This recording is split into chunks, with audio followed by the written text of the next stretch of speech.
into the third stage. It will be read for the third time. This morning as well, a debate on the finance bill, National Assembly, Bill number 22 of 2022, a bill by the Chairperson, Departmental Committee on Finance and National Planning. A debate on this particular bill will begin this morning. There is a motion on the consideration of the budget estimates for the financial year 2022-2023. A report that was tabled by the Chairperson, Budget and Appropriations Committee on the floor of the House on Tuesday of 24th of May. All right, as you can see at the entrance of the chambers, Deputy Speaker of the National Assembly, Honorable Moses Cheboy, has stepped into the chambers. He will be presiding over this morning's session. I will now hand you over for the live broadcast brought to you by PBU in conjunction with KBC. My name is Kamche Menza. Good morning. Enjoy your viewing.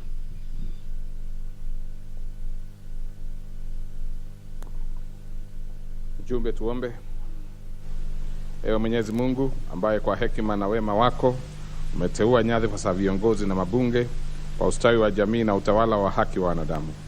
Tutakusihi tutazame kwa neema nyingi sisi watumishi wako ambao umeridhika kutuita ili tutekeleze shughuli muhimu za jamhuri hii yetu. Tutakuomba ututeremshie baraka zako sisi tuliokutanika hapa na utujalie tuyatende na kufikiria mambo yote yatakayofikishwa mbele yetu kwa njia ya haki na uaminifu, ili utukufu na sifa zako ziendelezwe na ili kustawisha amani, ufanisi na heri ya nchi hii yetu na wale ambao haja zao umezikabidhi mikononi mwetu. Amen.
Now, honorable members, you can obviously see that we do not have the right numbers, and therefore I order the quorum bell to be rung for 10 minutes.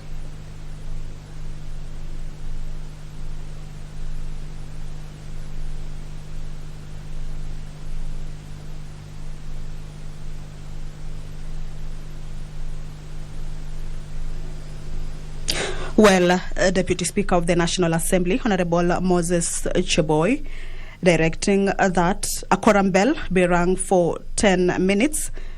At the commencement of the business, the House is required to have 50 members present at the chambers, failure to which a quorum bell will be rung for 10 minutes. This is, of course, to allow members who are yet to get into the chambers to walk into the chambers for the business to start. So currently is a 10-minute quorum bell, and members will be walking into the chambers to enable the House achieve the requisite number for the business to start. This morning, lined up for debate and consideration, there is a motion on the consideration of the budget estimates for the financial year 2022-2023. This morning, general debate will start. It is the first day for this particular debate. A motion by the Chairperson Budget and Appropriations Committee that the House adopts the report of the Budget and Appropriations Committee on the budget estimates for the national government, the judiciary and parliament for the financial year 2022-2023. This report was laid on the table of the House on Tuesday, May 24th, the year 2022, in the afternoon sitting. And this report requires that the House approves the issuance of a sum of a total of 2.1 trillion shillings from the Consolidated Fund to meet the expenditure during the year ending 30th June 2023, of course, in respect of the votes contained in the first schedule to the order paper. Also, the Chairperson of the Budget and Appropriations Committee will be seeking the House, or the report makes the policy and financial resolutions contained in the second schedule to the order paper. Of course, the members will be expected to adopt the report that says that orders that the Speaker to facilitate the consideration of the said budget estimates with respect to each vote and program in the Committee of Supply as contemplated under Standing Order 240. This is a motion that will this morning be considered by the members of the. A look at the policy and financial resolutions relating to the annual estimates for the financial year 2022-2023 is that the execution of the budget for the financial year 2022-2023 shall strictly adhere to the set debt limit, that within the next financial year, and due to cases of government agencies owing huge pending bills to other government agencies, the National Treasury puts in place a policy to ensure that pending bills owed by one government agency to another are fully settled, that the National Treasury enhances tax incentives for electrical and gas-powered vehicles, as well as their spare parts, including development of a requisite infrastructure in order to incentivize adoption and usage of such vehicles, that by 30th of April each year, the Sports Fund Oversight Board submits a list of projects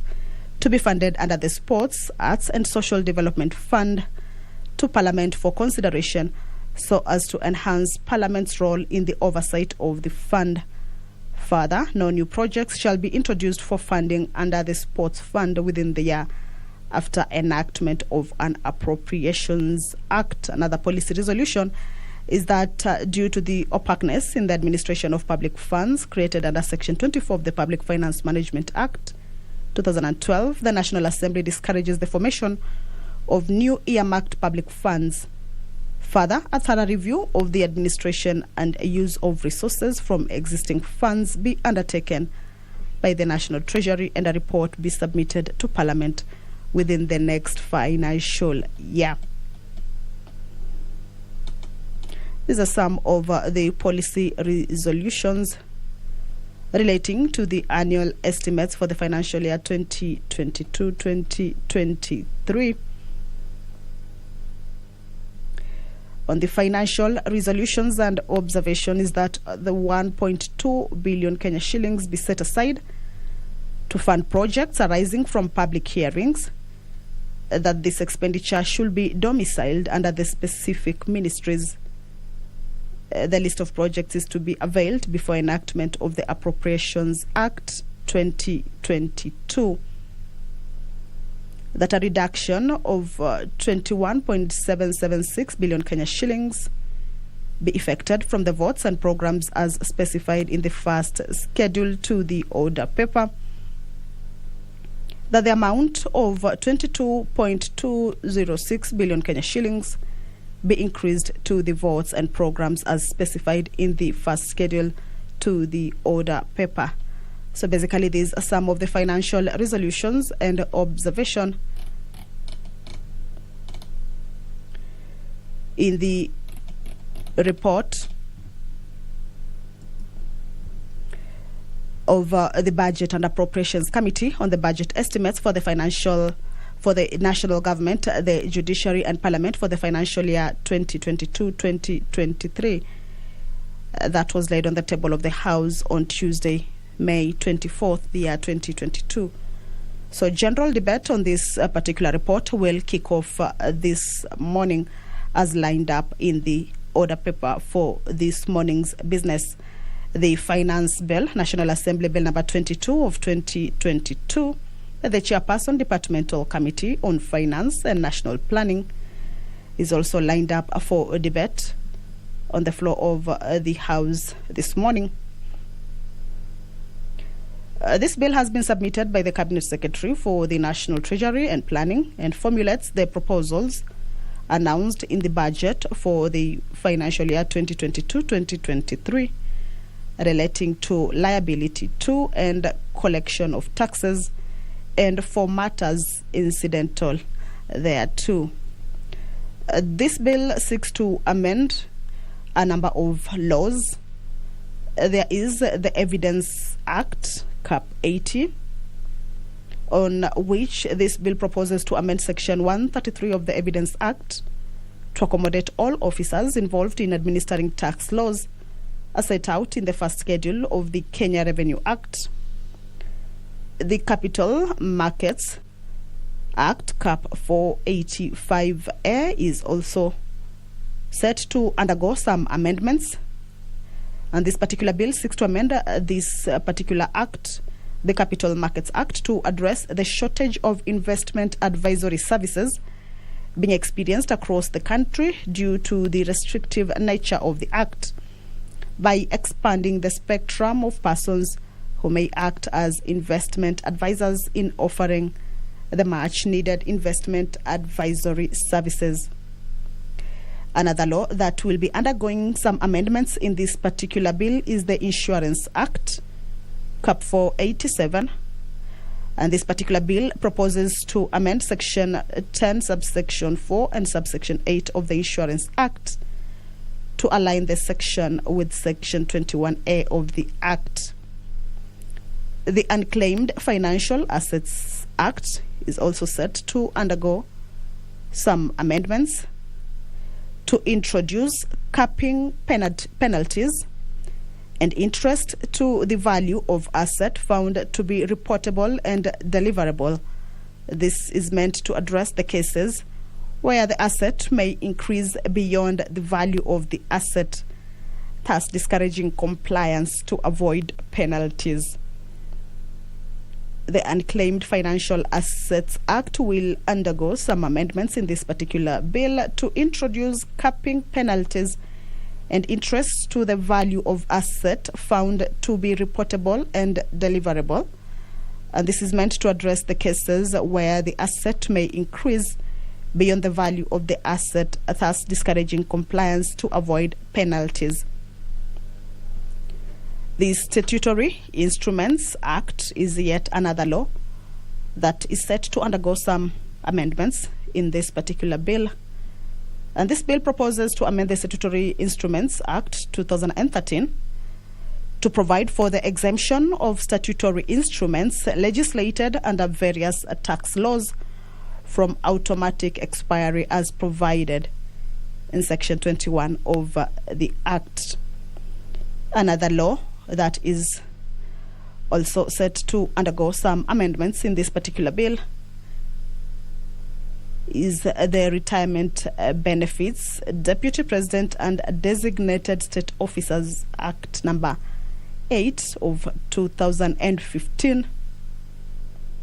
And the bill proposes to have it amended to provide for the administration of the benefits payable to entitled persons under the Act by their respective entities.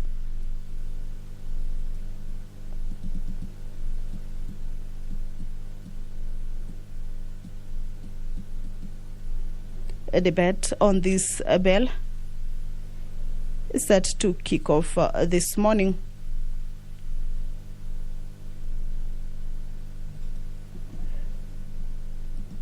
The Finance Bill, National Assembly Bill number 22 of 2022, by the Chairperson, Departmental Committee on Finance and National Planning. The Higher Education Loans Board Amendment Bill, National Assembly Bill number 52 of 2021, by Honorable Gideon Koske, is also lined up for debate on the floor of the National Assembly this morning. And the principal object of this bill is to amend the Higher Education Loans Board Act number 3 of 1995 to expressly provide that the Higher Education Loans Board shall not deny a loan to a student who has not attained the age of 18 years. The amendment further provides that any student who applies for an education loan and who is under the age of 18 years shall be required to have members, his... Since we are just about the numbers, let's take another 5 minutes. Another 5 minutes.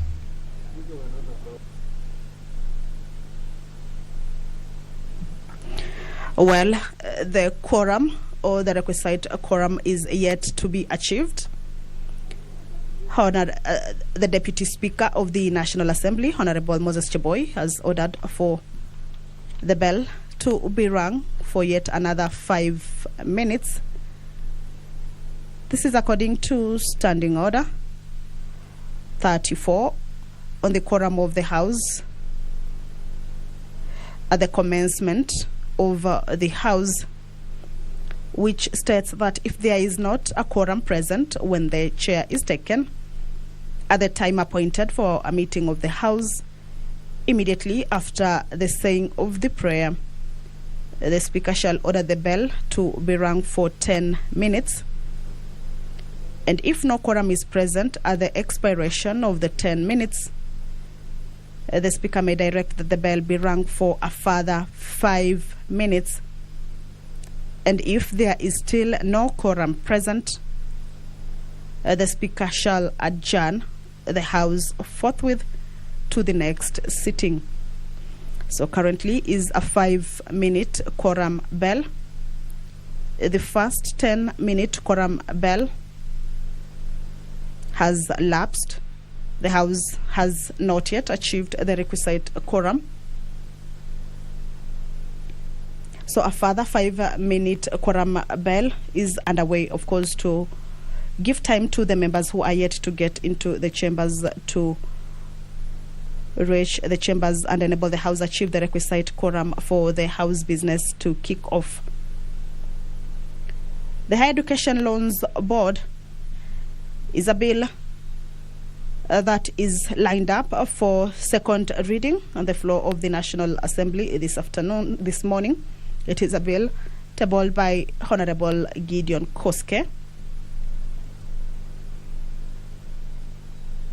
A bill that seeks to amend the Higher Education Loans Board Act number 3 of 1995 to expressly provide that the Higher Education Loans Board shall not deny a loan to a student who has not attained the age of 18 years. The amendments on this bill further provides that any student who applies for an education loan and who is under the age of 18 years shall be required to have his or her parents or guardian as co-signatories to the loan agreement so as to ensure the validity of the loan agreement. The author of this bill says that this will ensure that university students who have not attained the age of 18 years and who do not yet have national identification cards are allowed to access the higher education loans. The amendment will therefore ensure the access to loans of all eligible university students despite their age. This bill, according to the author, will ensure that the university students who have not attained the age of 18 years and who do not yet have national identification cards are allowed to access the higher education loans. The amendment on this bill will therefore ensure the access to loans of all eligible university students despite their age. It is a bill that is lined up to be read for the second time on the floor of the National Assembly this morning. There is the Sexual Offences Amendment Bill, National Assembly Bill number 24. Order, members. Order. Member for, is it Kiamba? Take your seat, please.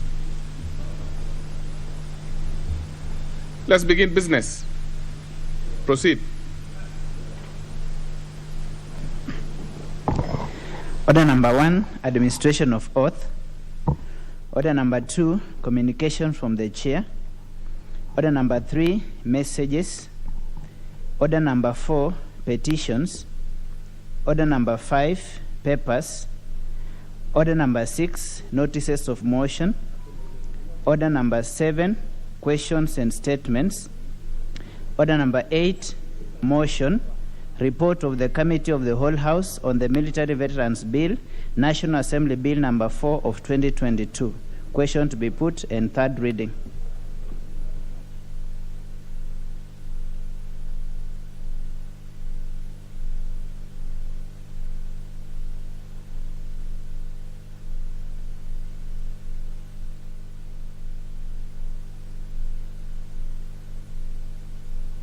Order, members. Take your seats, please.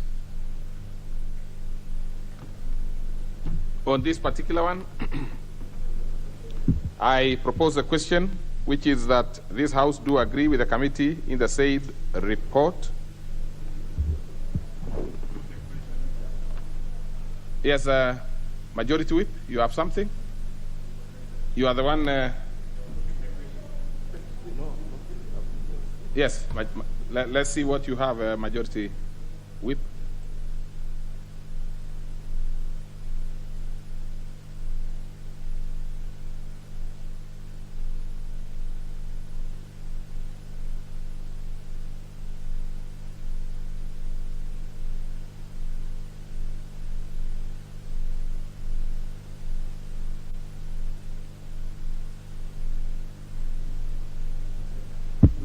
Order, members, again.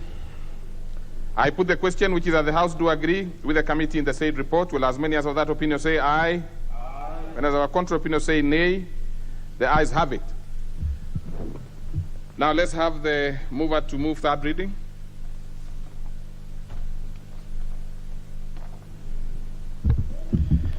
Thank you, Honorable Speaker. Honorable Speaker, I beg to move that the Military Veterans Bill, National Assembly Bill number 4 of 2020, be now read a third time. I also request 2022. I wish to repeat so that for purpose of the answered. Honorable Speaker, I beg to move that the Military Veterans Bill, National Assembly Bill number 4 of 2022, be now read a third time. I also request the Honorable Tongi to second. Honorable Tongi.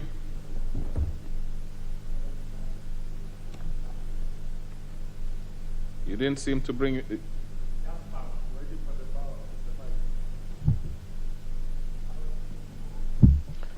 Thank you, Honorable Speaker. Honorable Speaker, I second this because of the obvious facts that these men and women who are in uniform, they're the only people in the country who wake up to go and die for the good of the country. Don the beautiful uniform to go and put their life on the line to ensure that me and you, we are able to transact in Parliament, to ensure that our children are going to school, to ensure that we are safe. So I second. Okay. Other members. So then I put the question which is that the Military Veterans Bill, National Assembly Bill number 4 of 2022, be now read a third time. Will as many as of that opinion say aye? Aye. And as of a contrary opinion say nay? The ayes have it.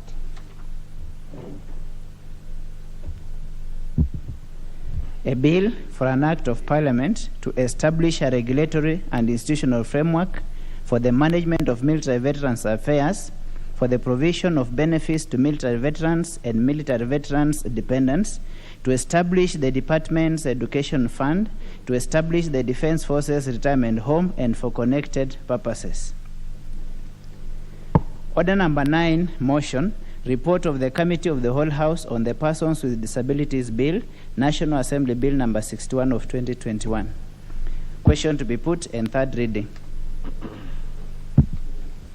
So then I propose a question which is that the House do agree with the committee in the said report. I put the question which is that the House do agree with the committee in the said report. Will as many as of that opinion say aye? Aye. And as of a contrary opinion say nay? The ayes have it. So let's have the mover to move third reading. Thank you, Honorable Speaker. Honorable Speaker, I beg to move that the Persons with the Disabilities Bill, National Assembly Bill number 61 of 2021, be now read a third time. I also request the Honorable Dr. Eseli to second.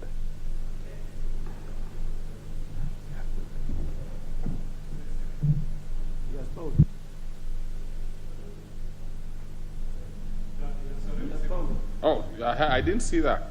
Okay, that was about. So I put the question, which is that the House do agree with the order members. I propose a question, which is that the Persons with Disabilities National Assembly Bill number 61 of 2021 be now read a third time.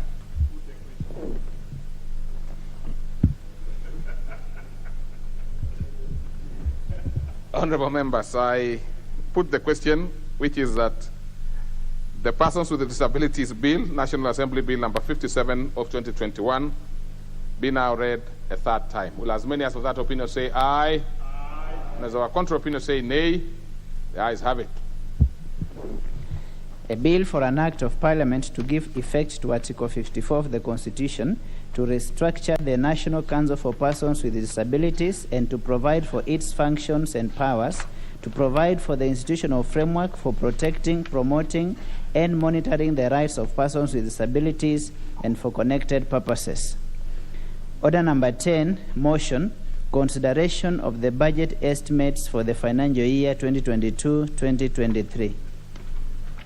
Very well. The chairman budget, actually.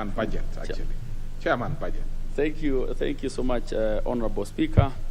Honorable Speaker, I beg to move that this House adopts the report of the Budget and Appropriations Committee on the budget estimates for the national government, the judiciary, and Parliament for the financial year 2022-2023, laid on the table of the House on Tuesday, May 24th, 2022, and pursuant to the provisions of Article 221 of the Constitution, Section 39 of the Public Finance Management Act 2012, and Standing Order 239A, approves the issuance of a sum of Kenya shillings 2,103,838,811,446 from the Consolidated Fund to meet the expenditure during the year ending 30th June 2023 in respect of the votes contained in the first schedule to the order paper, subject to paragraph C, that is Committee of Supply, and B,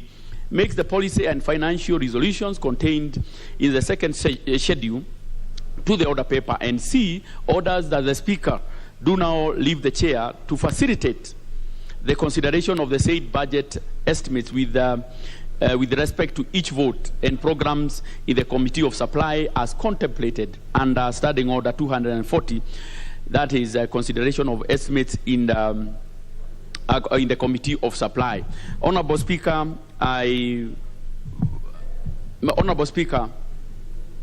Article 221 of the Constitution and of course Section 39 of the Public Finance Management Act and Standing Order 235.5 mandates the Budget and Appropriations Committee to discuss and review the estimates of revenue and expenditure and to table a report to this House for consideration and adoption. It is therefore my pleasure, on behalf of the Budget and Appropriations Committee, to present to this House the report of the budget of the estimates of revenue and expenditure for the financial year 2022-2023 and the medium term for the Executive, Parliament, and Judiciary. Honorable Speaker, in adherence to Section 37.2 of the Public Finance Management Act, the National Treasury submitted the 2022-2023 budget estimates to Parliament on the 7th of April 2022. Equally, the Parliamentary Service Commission and the Judiciary independently submitted their budget estimates in line with Article 127.6c and Article 173.3 of the Constitution, respectively.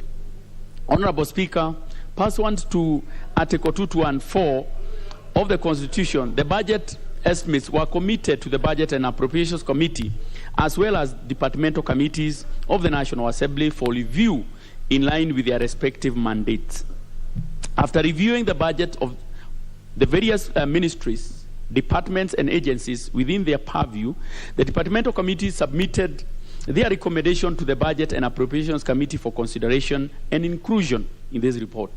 Honorable Speaker, in processing the 2022-2023 estimates, the committee held 10 meetings, including 5 with the chairpersons of various departmental committees and 2 meetings with the National Treasury where extensive deliberations were held. Honorable Speaker, the consultative forums from the departmental committees gave a clear picture of the issues at the sectorial level and was instrumental in highlighting significant policy and financial recommendations on, Honorable Speaker, the budget and the various ministries, departments, and agencies within their purview. The outcome of these deliberations has informed the various recommendations which are contained in this report. Further, the departmental committee recommendations are part of this report as Annex 1 and 2. Honorable Speaker, in line with its mandate, the Budget and Appropriations Committee held discussions with Parliamentary Service Commission and the Office of the Auditor General to critically review their budget estimates. Honorable Speaker, the role and place of public participation is well elaborated under Article 221(5) of the Constitution, which requires the Budget and Appropriations Committee to seek the views of the public on the budget and take their recommendations into account when finalizing this report. The committee requested for the views of the public through written memorandum, highlighting their areas of concern and key expenditure priorities. Mr. Speaker, the total budget for the financial year 2022-2023, the total is Kenya shilling 3 trillion and 45 billion shillings. This comprises of Kenya shilling 1,387 billion.9, that is recurrent expenditure, and 715 billion development expenditure. Kenya shilling 869 billion for consolidated services, 370 billion county equitable share, and a principal debt redemption amounting to Kenya shilling 702.5 billion shilling. Honorable Speaker, the committee has noted that over the last 3 years, the share of sectorial allocations has remained within the same range with very minor changes. Three sectors account for 61.5% of the total ministerial expenditure for the financial year 2022-2023. These are education sector, that is taking 25%, 0.9%, energy, infrastructure, and ICT sector, which is taking 18.5%, and public administration and international relations, which is taking 17.1%.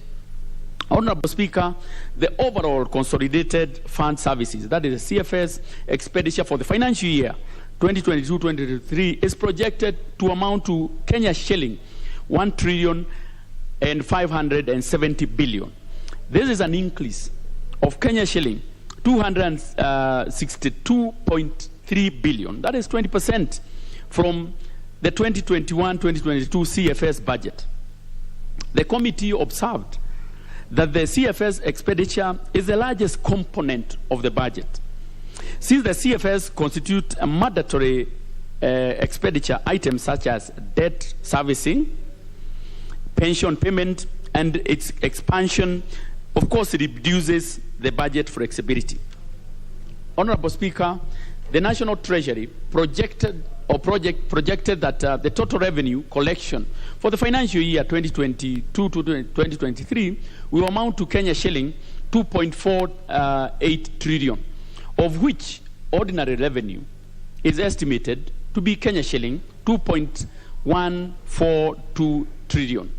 This revenue projection is approximately Kenya shilling 289 million higher than the expected total revenue collected of Kenya shilling 2.191 trillion in the 2021-2022 financial year. Mr. Speaker, the committee noted that the projected appropriations in aid collection has been adjusted upwards from the approved BPS level by Kenya shilling 16 billion. This is attributed to expected higher collection of load maintenance levy, fees charged by universities, the petroleum development levy, and betting. Honorable Speaker, the committee further noted that during the processing of the budget policy statement, the National Treasury had indicated that it was in the process of finalizing a medium-term revenue strategy that was supposed to provide the pathway for strengthening the revenue mobilization and reinforcing the fiscal consolidation plan. However, the MTRS is yet to be submitted to Parliament, and as such, the revenue-enhancing measures still remain unclear. Honorable Speaker, the 2022-2023 budget has been prepared at a time when the economy is facing significant internal and external challenges. These include the macroeconomic challenges stemming from raising inflationary pressures and depreciating exchange rate, as well as a constrained fiscal space as the government continues to meet its debt obligation amidst significant expenditure pressures. Honorable Speaker, the country is experiencing the effects of a fourth consecutive below average rainfall season, which has adversely affected crop and livestock production. And it is estimated to have rendered approximately 3.1 million Kenyan food insecure as of February 2022. The committee notes with concern that the budget estimates have not adequately prioritized drought mitigation measures, including provision of relief food. Honorable Speaker, externally, the Russia-Ukraine conflict poses a potential economic threat.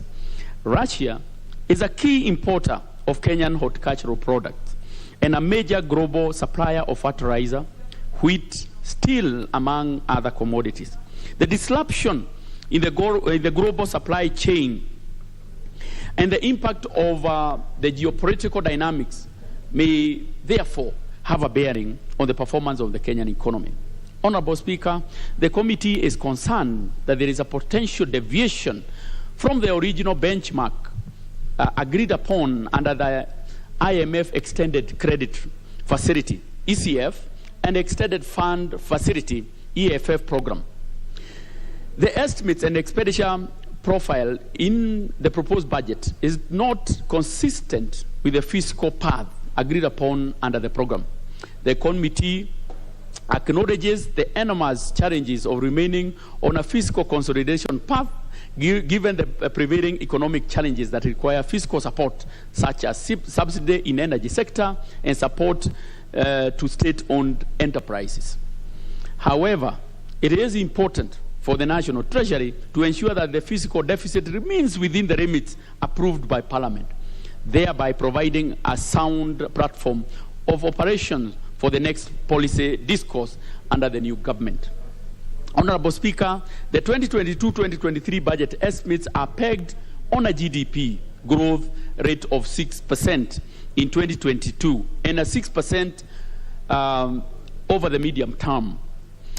The expected key drivers of this growth include a stable macroeconomic environment, favorable weather conditions to support agricultural input, continued recovery in industry and service, and growth in private consumption. The growth outlook will further be reinforced by ongoing implementation of the strategic priorities of the government in MTP 3, the Big Four agenda, the economic recovery strategy, and economic stimulus program. Honorable Speaker, the committee noted with concern that the projected growth is based on weak fundamentals. The assumption of a favorable weather condition at a time when the country is facing its fourth consecutive rainfall shortfall is unrealistic. The impact of this particular dry spell of food security and agro-processing is especially significant due to the cumulative effect of 3 previous failed rainy seasons. Indeed, the committee observed that even if the weather conditions are favorable, the rising costs and limited availability of agricultural inputs, including fertilizer and seeds, poses a downside risk of agricultural underperformance. Honorable Speaker, the assumption of the macroeconomic stability is facing headwinds from the rising cost of basic commodities. These include food items such as cooking oil, maize flour, milk, bread, fruits and vegetables. Fuel prices, Honorable Speaker, as well as the prices of industrial raw materials have also increased significantly due to the disruption of global supply chain. As a result, the cost of production is expected to be higher. Further, the depreciation of the Kenyan shilling against the major currencies is also a risk to the macroeconomic stability. Honorable Speaker, the committee also noted that this being an election year, election-related uncertainties could subdue foreign exchange earnings from tourism, export and foreign direct investment, FDIs, as well as investors await the policy direction of the next government. This will have a bearing on the foreign exchange reserves and the exchange rates as the demand for the US dollar outstrips supply. In view of the above downward risks, the committee considered opinion is that these risks pose uncertainty about achieving the projected economic growth rate. Honorable Speaker, in view of through review and consideration of the budget estimates for the financial year 2022-2023, the committee has made various financial and non-financial recommendations which are contained in the report and which, once approved by this House, will be expected to be implemented.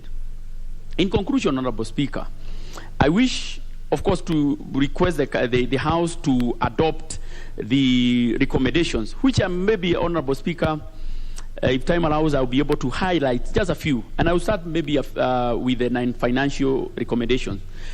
One, that the execution of the budget of the 2022-2023 shall strictly adhere to the set debt limit underpinned by Section 52 of the Public Finance National Government and Regulations 26(1). 2, that due to the cases of government agencies owing huge pending bills to other government agencies, within the next financial year, the National Treasury should put in place a policy to ensure that pending bills owed by one government agency to another are fully settled. And there are many, Honorable Speaker.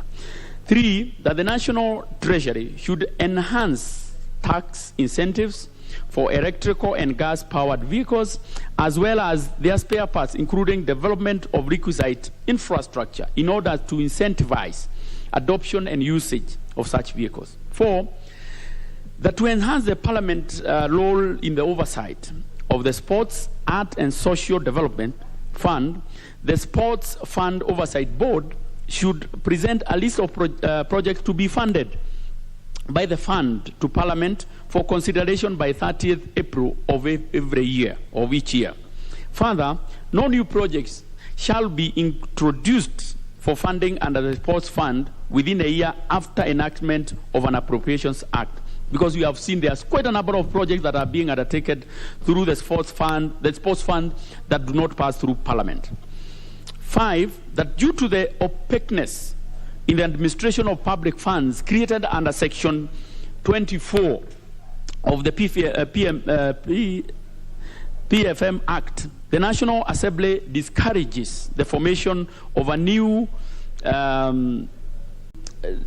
earmarked public funds. Further, a thorough review of administration and use of resources from all existing public funds should be undertaken by the National Treasury, and a report to be submitted to Parliament within the next financial year. 6, that the National Treasury, in collaboration with the Ministry of Health and the Council of Governors, develops a funding framework for postgraduate trainees, seconded to referral hospitals, that those are level 6, for specialized training.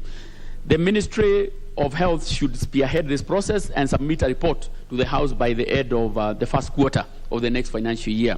7, that before commencement of implementation of the 2022-2023 budget, the National Treasury transfers the resources on administrative costs related to the program, Human Resource Management and Technical and Vocational Education Training, from Teacher Service Commission to the Public Service Commission. 8, that by 31st March 2023, the Office of the Auditor General, of course, to undertake a special audit of all the pending bills, all the pending bills before they are actually paid. Honorable Speaker, specifically, non-financial recommendations by the departmental relate to various ministries, departments, and MDAs, and are contained, of course, Honorable Speaker, in the Annex 1, which of the report that we have actually submitted. And then, of course, the financial recommendations. So, Honorable Speaker, in conclusion, I wish to request the House to approve the report and the recommendations of the Budget and Appropriations Committee on the budget estimates for the financial year for the national government, the judiciary, and Parliament for the financial year 2022-2023, and I request the Majority Whip, Honorable Wangwe, to second, and I thank you, Honorable Speaker. Very well. Honorable Emmanuel Wangwe. Thank you, Honorable Speaker. Honorable Speaker, I rise to second, and I wish to really thank my chair of budget, the Honorable Kanini Kega, that the report he has just highlighted for the House and Kenyans at large is as it is. Honorable Speaker, I wish just to mention a few of issues, salient issues that are identical in the budget, Honorable Speaker. Whereas we are realizing about 2.1 trillion in terms of revenue, the allocation, Honorable Speaker, of the 2.1 trillion realized in revenue is what is impressive in the budget, Honorable Speaker. We look at the 1.3 billion, which is going to the recurrent expenditure, Honorable Speaker, but there is a saving which is going to development, which is 715 billion, Honorable Speaker.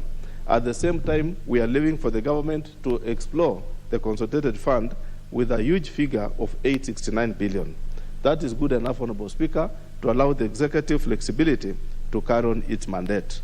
Honorable Speaker, we have also retained good figure for the county governments at 370 billion, which is their share, the equitable share of revenue as it is indicated. Meaning, Honorable Speaker, the budget is balanced, and the budget, Honorable Speaker, mirrors actually the BPS, the statement that we passed in the House, Honorable Speaker.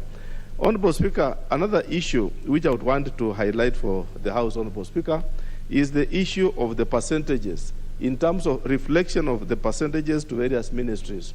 And I'm impressed, Honorable Speaker, that the National Treasury is considering a good percentage, 25.9%, especially towards education sector. Honorable Speaker, if you want to grow a country, you have to educate the population that is forthcoming.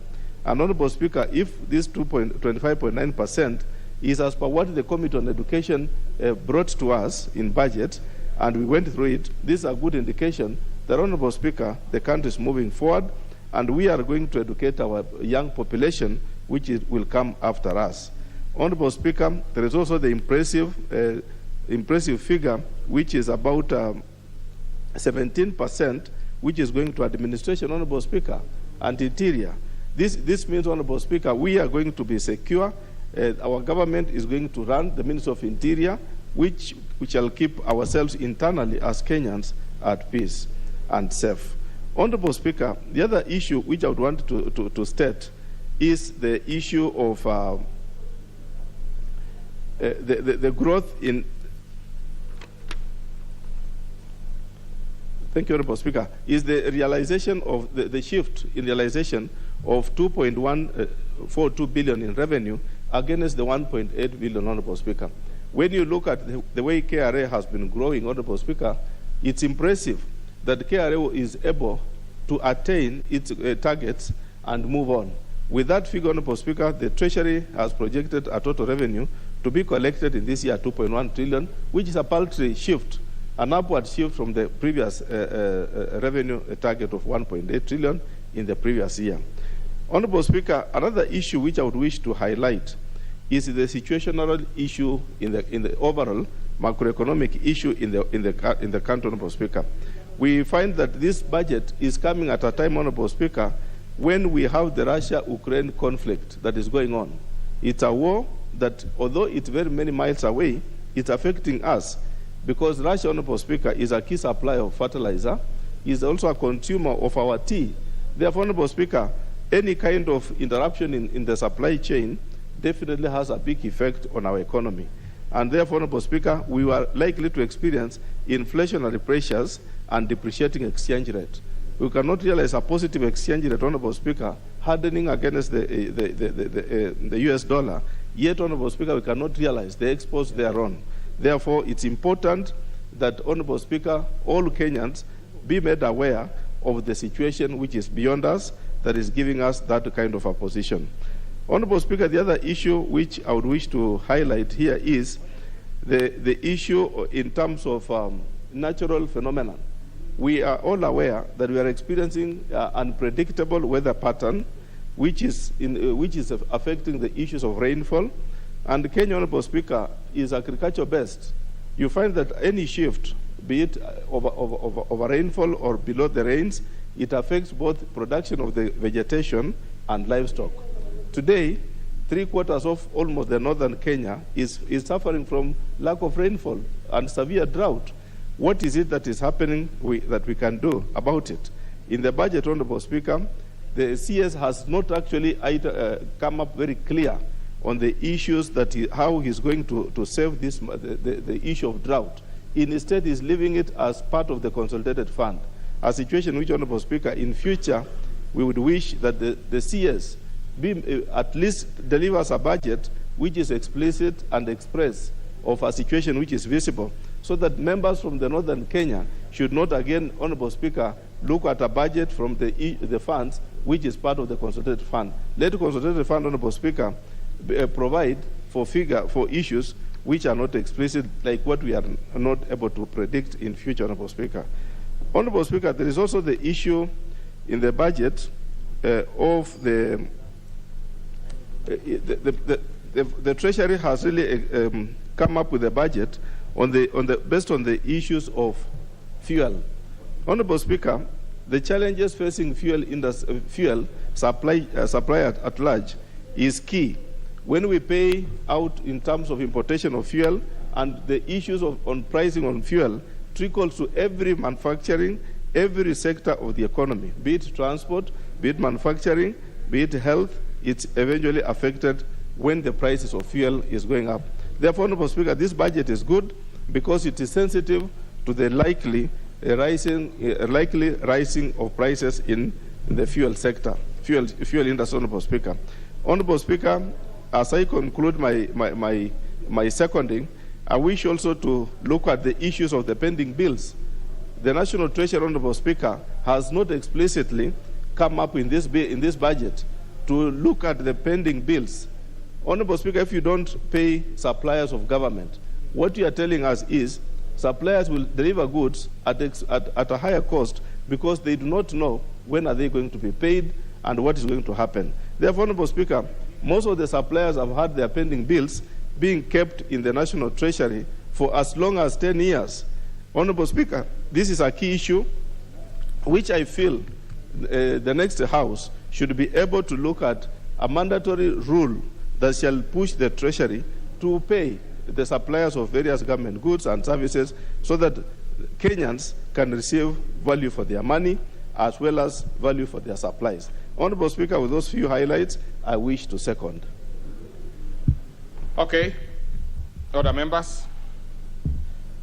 So I propose a question, which is that this House adopts a report of the Budget and Appropriation Committee on the budget estimates for the national government, the judiciary, and Parliament for the financial year 2022-2023, laid on the table of the House on Tuesday, May 24, 2022, and pursuant to provisions of Article 221 of the Constitution and Section 39 of the Public Finance Management Act 2012 and Standing Order 239A, approves the issuance of a sum of Kenya shillings 2,103,838,811,446 from the Consolidated Fund to meet the expenditure during the year ending 30th June 2023 in respect of votes contained in the first schedule to the order paper, subject to paragraph C, which is Committee of Supply. B, make a policy and financial resolution contained in the second schedule to the order paper. And C, orders that the Speaker do now leave the chair to facilitate the consideration of the said budget estimates with respect to each vote and program in the Committee of Supply as contemplated under Standing Order 240, which is consideration of estimates in the Committee of Supply.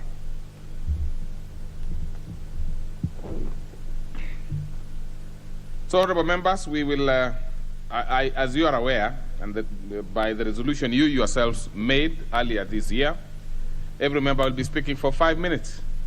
And we will start with the Honorable Dawood Rahim, member for North Imenti. 5 minutes. Thank you, Mr. Speaker.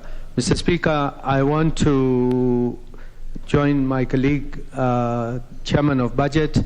I support this budget, but with a few variations, Mr. Speaker. Mr. Speaker, we cannot just have budgets being done when on the ground things are different. Mr. Speaker, the chairman has read the budget estimates and tells us it's balanced according to what the minister presented, BPS, a 3 trillion budget. Mr. Speaker, when we have a 3 trillion budget, 30% of that budget should be on development, Mr. Speaker. But unfortunately, the development budget is only 700 billion. Mr. Speaker, that's less than 30% of the total budget. Mr. Speaker, when we are talking about the debt which is going to be paid in the next financial year, will go above 700 billion. Mr. Speaker, when the debt is over 700 billion, and if that debt is factored in, we will definitely break the ceiling of the 9 trillion debt which we have passed as this parliament. So, Mr. Speaker, this budget, what has been read, may not balance at the end of the day. But, Mr. Speaker, that notwithstanding, the government needs to come to look at how it is going to do infrastructure funding. Mr. Speaker, there are many, many roads in this country which contractors have not been paid, so they cannot finish those roads. Mr. Speaker, we needed the infrastructure bond, which has been in the pipeline for the last 2 to 3 years.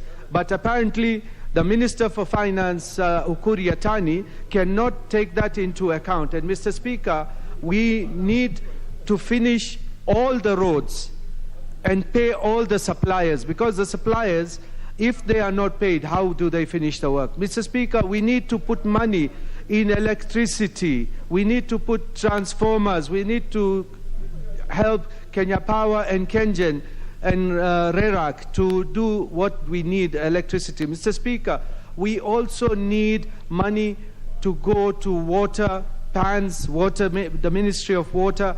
But apparently, Mr. Speaker, even agriculture, which is the backbone of this country, is not getting enough money, Mr. Speaker. We are surprised that so much money goes to the military when we are not even at war, Mr. Speaker. We need now to put our priorities right. We need to do drought mitigation measures, Mr. Speaker, because if we have not even said what we are doing about the drought and people who are losing their livestock, Mr. Speaker, we need to put a fund aside for that. Mr. Speaker, over all these years, we established in 2014 the Equalization Fund, Mr. Speaker.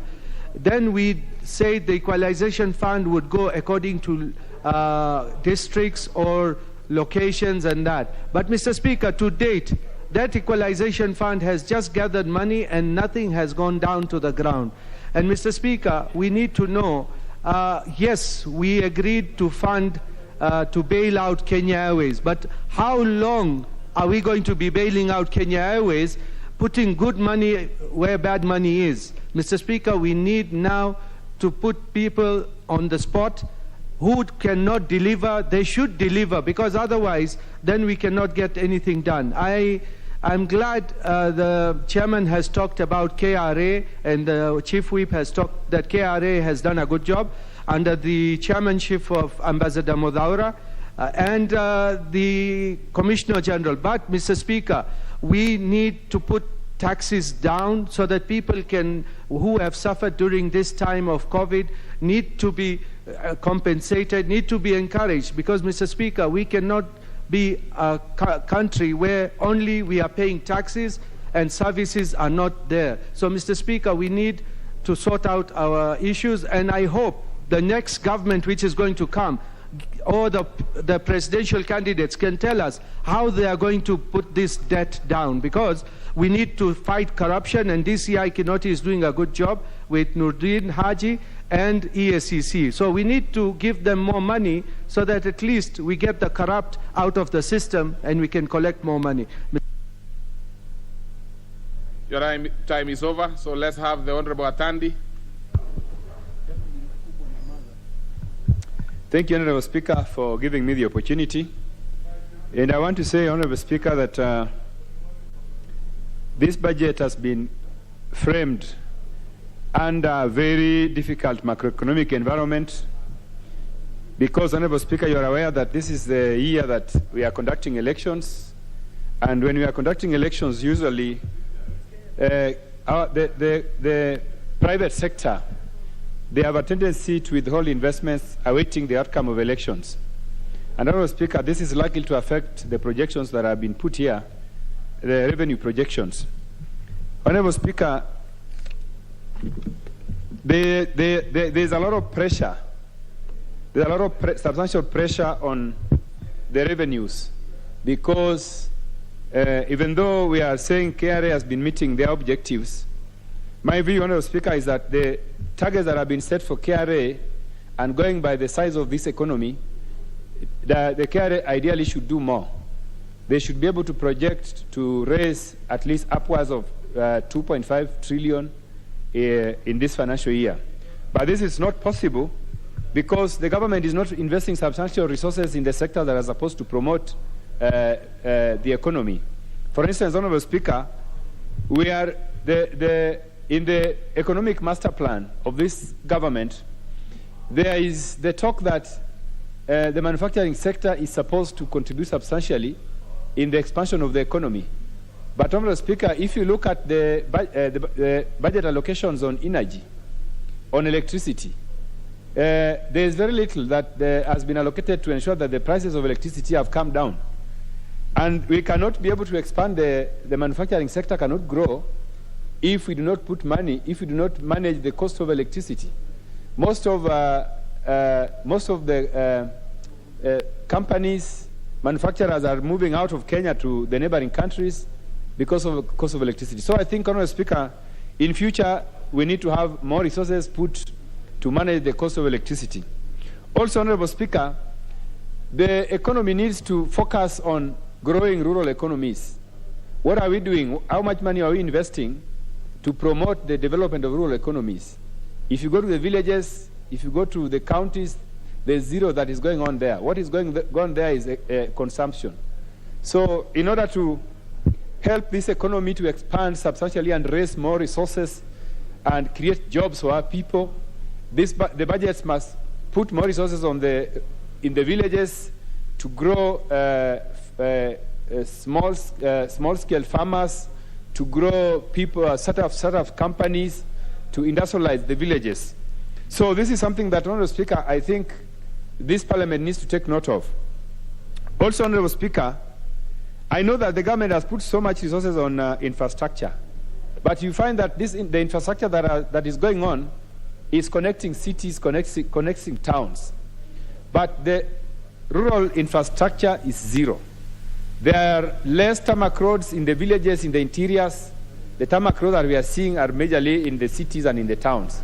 So if we are going to help in managing rural-urban migration and taking more people from Nairobi to the people in the slums to the villages, then we have to put more resources in the villages, in the rural roads, rural infrastructure, etc. But, Honourable Speaker, I'm grateful because in this budget, for the very first time, we have an allocation for Gombe airstrip in my constituency. This is an airstrip which serves almost 4 counties, 4 western counties. And I'm happy that in this budget we have an allocation of 50 million, which is going to start works on improving the airstrip so that it is able to serve that region. I'm hopeful that in future we are going to have more allocations, especially along the other airstrips in the region, so that we can be able to enhance air transport across the counties. Honourable Speaker, you realize that air transport has become so important that addressing emergencies is very critical if we have if we have all these airstrips working. Lastly, Honourable Speaker, I want to say that we must be real when we are doing our budgets as Parliament. Let us invest resources that will have impact on the ordinary people.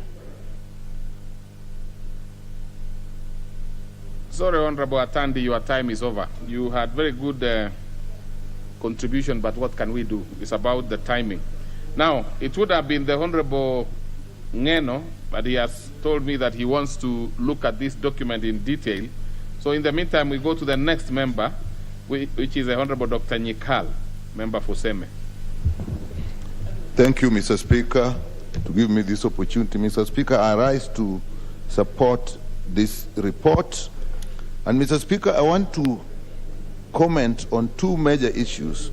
One, this is a huge budget where we are drawing 2.1 trillion from the consolidated fund, while the whole budget is actually about 3 trillion. And out of this, only 370 billions, as we know, is going for the countries. That means that still a large amount of money actually goes to ministries that are actually devolved, like water, agriculture, and health. If I take health, for example, Mr. Speaker, I know health is going to receive 122 billion, which is almost a third of what all the counties are getting. So whatever the counties put on health, it will not be as much as what has remained at the headquarters. Therefore, Mr. Speaker, it is important for the Intergovernmental Relations Technical Committee to be strengthened and be flexible so that some of this money can actually be used at county level to offer services to the people. And also, Mr. Speaker, IBEC should actually work hard during the process of budget policy statements so that we know the needs of the counties and actually allocate them more money, not just the 35% that is in the 15% that is in the Constitution. Mr. Speaker, I also note that there is this budget, a huge portion of it is actually in the consolidated fund services, and this is mainly on debts. And Mr. Speaker, we have to ask ourselves, the loans we are paying for, are they productive? Are they paying for themselves? Or Kenyans actually have to work harder to pay for loans that are not serving them? Therefore, the resolution in Schedule 2 that we have to adhere to the debt limit must actually be adhered to, and I must thank the chair of the committee for having that solution, but it should be adhered to. Mr. Speaker, the issue of pending bills, government-to-government bills should be sorted out. But the major issues with pending bills is normally lack of proper planning by the MDAs and also the irregularity of exchequer release. Those two need to be looked into so that we reduce the issue of pending bills. Mr. Speaker, the issue of the sports fund, I can't agree more. The projects in this fund must come through this parliament and then used only as approved by parliament, because unless we do that, it will actually provide a venue for which funds will be spent outside the approval of parliament. So, Mr. Speaker, I think that is something we should look at. Mr. Speaker, I'm particularly concerned about the funding program for postgraduate education. Again, I must thank the committee for making this recommendation that the National Treasury, in collaboration with the Ministry of Health and Council of Governors, develop a funding program for postgraduate trainees secondary to referral hospitals. Mr. Speaker, this is actually a shame to our country. A lot of doctors are actually working as trainees. They are really not trainees. At postgraduate level, these are the people who actually run the services in the referral hospital. And we are in a situation where many of them are not being paid. They are paying for themselves. I think that is totally unacceptable. The other part, the other lot that are being paid for are actually being paid for by the county governments while they are actually working in referral hospitals that are funded by the national government. I think it's unfair to do that. Therefore, this has recommended that there should be a report and a program that will ensure that these doctors in training actually working in referral hospitals are actually adequately paid from the national government to relieve the county government of that burden. Use the money so saved to actually provide services and employ more doctors at the county level. With that, Mr. Speaker, I support this report. Now, are you through the Honorable Ngeno, or do you want me to give you another 2-3 minutes? Okay. All right. So let me. Okay. Honorable Ngeno. Thank you, Mr. Speaker. Thank you, Mr. Speaker. Of course, Speaker is not a madam, he's a mister. I don't know where, Kanini Kega, you are getting those fishy ideas. Mr. Speaker, I wish to also make my statement on this particular motion. So, Speaker, you know, this is a motion on a budget that will be the last budget for this Jubilee government. A government, Mr. Speaker, which has fleeced the country and squeezed each and every citizen of its remaining coin in their pockets. A government, Mr. Speaker, which has rocked every corner of this country with corruption. Mr. Speaker, it is the last budget that I'm seeing in this House before the next government, Mr. Speaker. Mr. Speaker, people must understand that as members of Parliament. Honorable Kingola is on a point of order. Thank you, Mr. Speaker. I've listened to the member, and Mr. Speaker, I don't think is in order to imagine or contemplate that this budget is not properly prepared. But Mr. Speaker, the reason why I stood up more so was to give clarity on some of the issues that members are raising here as concerns the sports fund. As concerns what? Sports fund. Sports fund. Why don't we do this, Honorable Patrick? Why don't we allow him to finish, and then I'll give you an opportunity to debate and probably raise even those issues that you have. Because then you'll lose that opportunity to clarify. I wanted, if there is anybody who is... Well, it is sometimes, because we never stop when a member...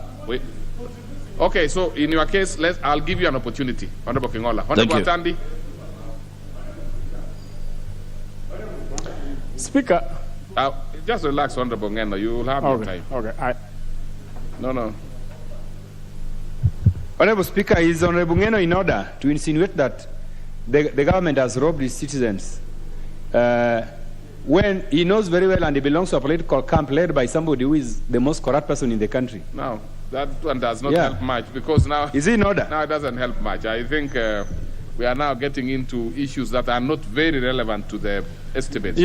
Let's go straight to the point. Honorable Ngeno, proceed. You have your time. You know, Mr. Speaker, I used to read in books that love is blind.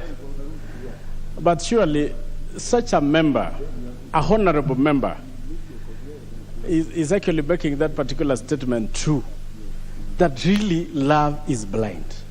You know, when the former Prime Minister fell in love with the current President of the Republic of Kenya, they became so blind that they do not even see how corrupt this government has been. You know, Mr. Speaker, and I would want to make my... This is my statement, Mr. Speaker. Your statement, and you have sat, you have finished your points. What is it, Honorable? I am making my statement. What is your point of order?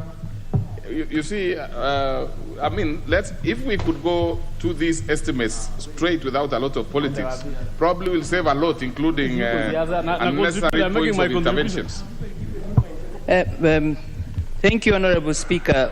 Honorable Speaker, is it in order for the honorable member who is aware of not only the standing orders, but the requirement that we do not raise aspersions on those who cannot defend themselves, to divert from discussing a very important budgetary issue and to drill in issues of the Prime Minister? Honorable Speaker, is this in order? We need, even as we discuss this matter, to seriously continue to observe standing orders. Thank you, Honorable Speaker. I agree with you, but before let's have the chair budget, because I can also see he's having another issue. But Honorable Honorable Ngeno. Thank you, Honorable Speaker. Honorable Speaker, I have been magnanimous. I donated my notes to my good friend, Honorable Ngeno. And all those things he's talking about are not in my notes. So I don't understand even the notes he was reading. So, Honorable Speaker, I seek your indulgence so that he also sticks to the notes that I have generously given. Now, Honorable Chair, are you saying that there is some plagiarism effect which is being concocted to look different? But on a more serious note, honorable members, I mean, we can very well debate with facts without necessarily having to cast aspersions, and therefore the debate will be smooth. Honorable Ngeno, it's unnecessary that you should lose minutes just because of members are raising. So please, I want you to stick to the budget. Forget about these other things. There are issues that are not easily provable here. And if you have some real serious facts, you can table that with the normal processes of giving good notice. So let's just go to budget. You've had your time. Now proceed. I'm sure you've made a statement that if you are speaking to the gallery, they have Now let's speak to the estimates. Mr. Speaker, I was interrupted. It's not in my preserve to actually talk about other people. It was the members who interrupted me. And for clarity purpose, Mr. Speaker, I would just want to say I meant political, to fall in a political love. I didn't mean the other things. Mr. Speaker, I would also wish to state it here that I never meant the people who made this budget, the members of that committee who made this budget, made a mistake. I was making reference to the government of Kenya, not you as a member of parliament. I said this is the last budget we are making for the government called Jubilee government, Jubilee administration, which is leaving power in the next 1.5 months. A government that has robbed this country. A government that has fleeced the citizens of this country. And if you are not aware and you have been making this budget, we are paying money in debts unlike any other country in this world. Mr. Speaker, we are paying billions and trillions of money in form of debts. What? Mr. Speaker, and these are money which are borrowed by the Jubilee government. Nyasuna, what's your point of order? Mr. Speaker, I would not wish to be interrupted because I will not be regaining my minutes by members. Thank you. Gladys Wanga. Thank you. Thank you, Honorable Speaker. Is this member in order? Is this member in order? Is the member for Imuru Dikir in order to call this government or to accuse this government of robbing Kenyans, yet his very own party leader is the biggest robber within that government? If we are to look for the robber in the government, it's Deputy President William Ruto. So he should speak about the real robber, who is the Deputy President of the Republic of Kenya, because of Aror, because of Kimwarer. That is the robbery that we must... Order, members. Now, even just to, you know, it's very important. It's very important for members to know, so that we really don't. Let's not digress. And by the way, I actually thought, when I last checked, I thought the honorable member for Medwar Digir has a party leader called Gideon Moi, not this is a member on Kano ticket. But honorable members,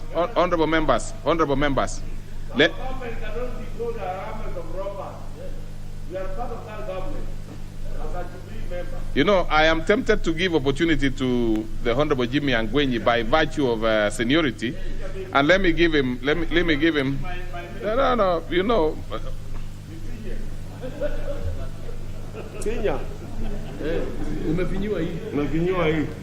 Okay, Mr. Speaker. Yes, what is it, Honorable Jimmy Angwenyi? The Honorable Tamba, huyu wa Tamba maparties. No, naitwa Johanna Ngeno.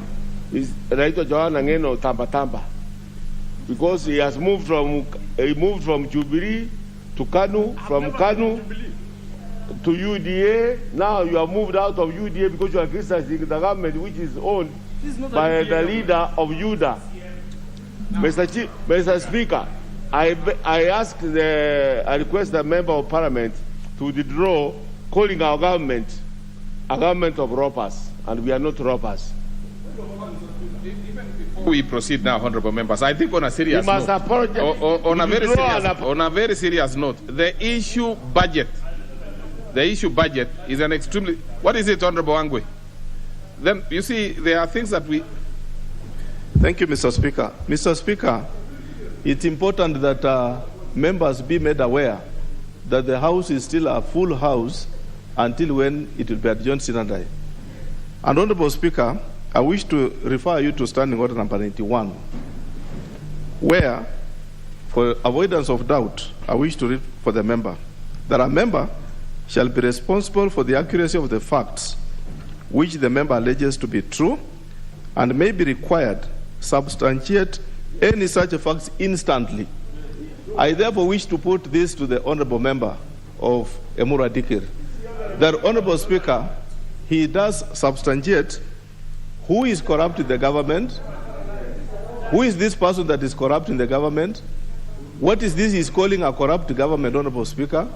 And Honorable Speaker, I would also wish to ask that he also clarifies whether corruption can also extend to a member, maybe, who has been robbed of his nomination in that particular party. Thank you, Honorable Speaker. Now, first of all, Honorable Ngeno, you have 3 minutes.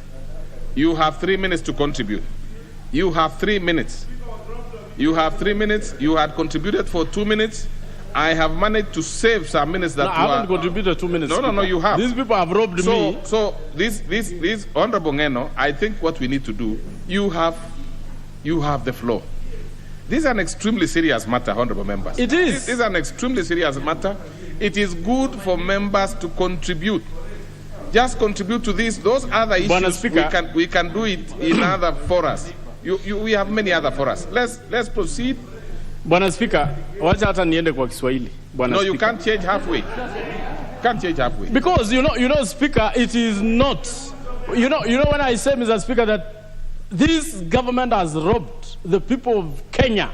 I mean the people, including the people I represent in this house, Mr. Speaker. I'm not referring to any member here. If you cannot see that the government has robbed you, keep quiet. I'm talking on behalf of the people of Mrodigiri who have been robbed billions of money. And you cannot censor me, you cannot just be telling me. Now, so, it's my time to speak. Mr. Speaker. If you don't, I want you to stick to this. Let's not make this is. You know, Honorable Ngeno. You cannot also be part of this. Honorable Ngeno. I think. No, I am not going to allow you to proceed in that manner. I will not.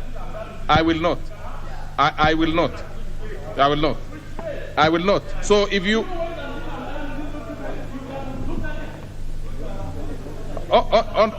what is your point of order, Honorable Onyonka? No. Honorable Ngeno, I think you must be respectful.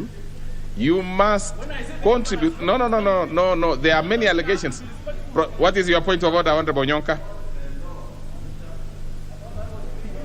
Honorable Onyonka.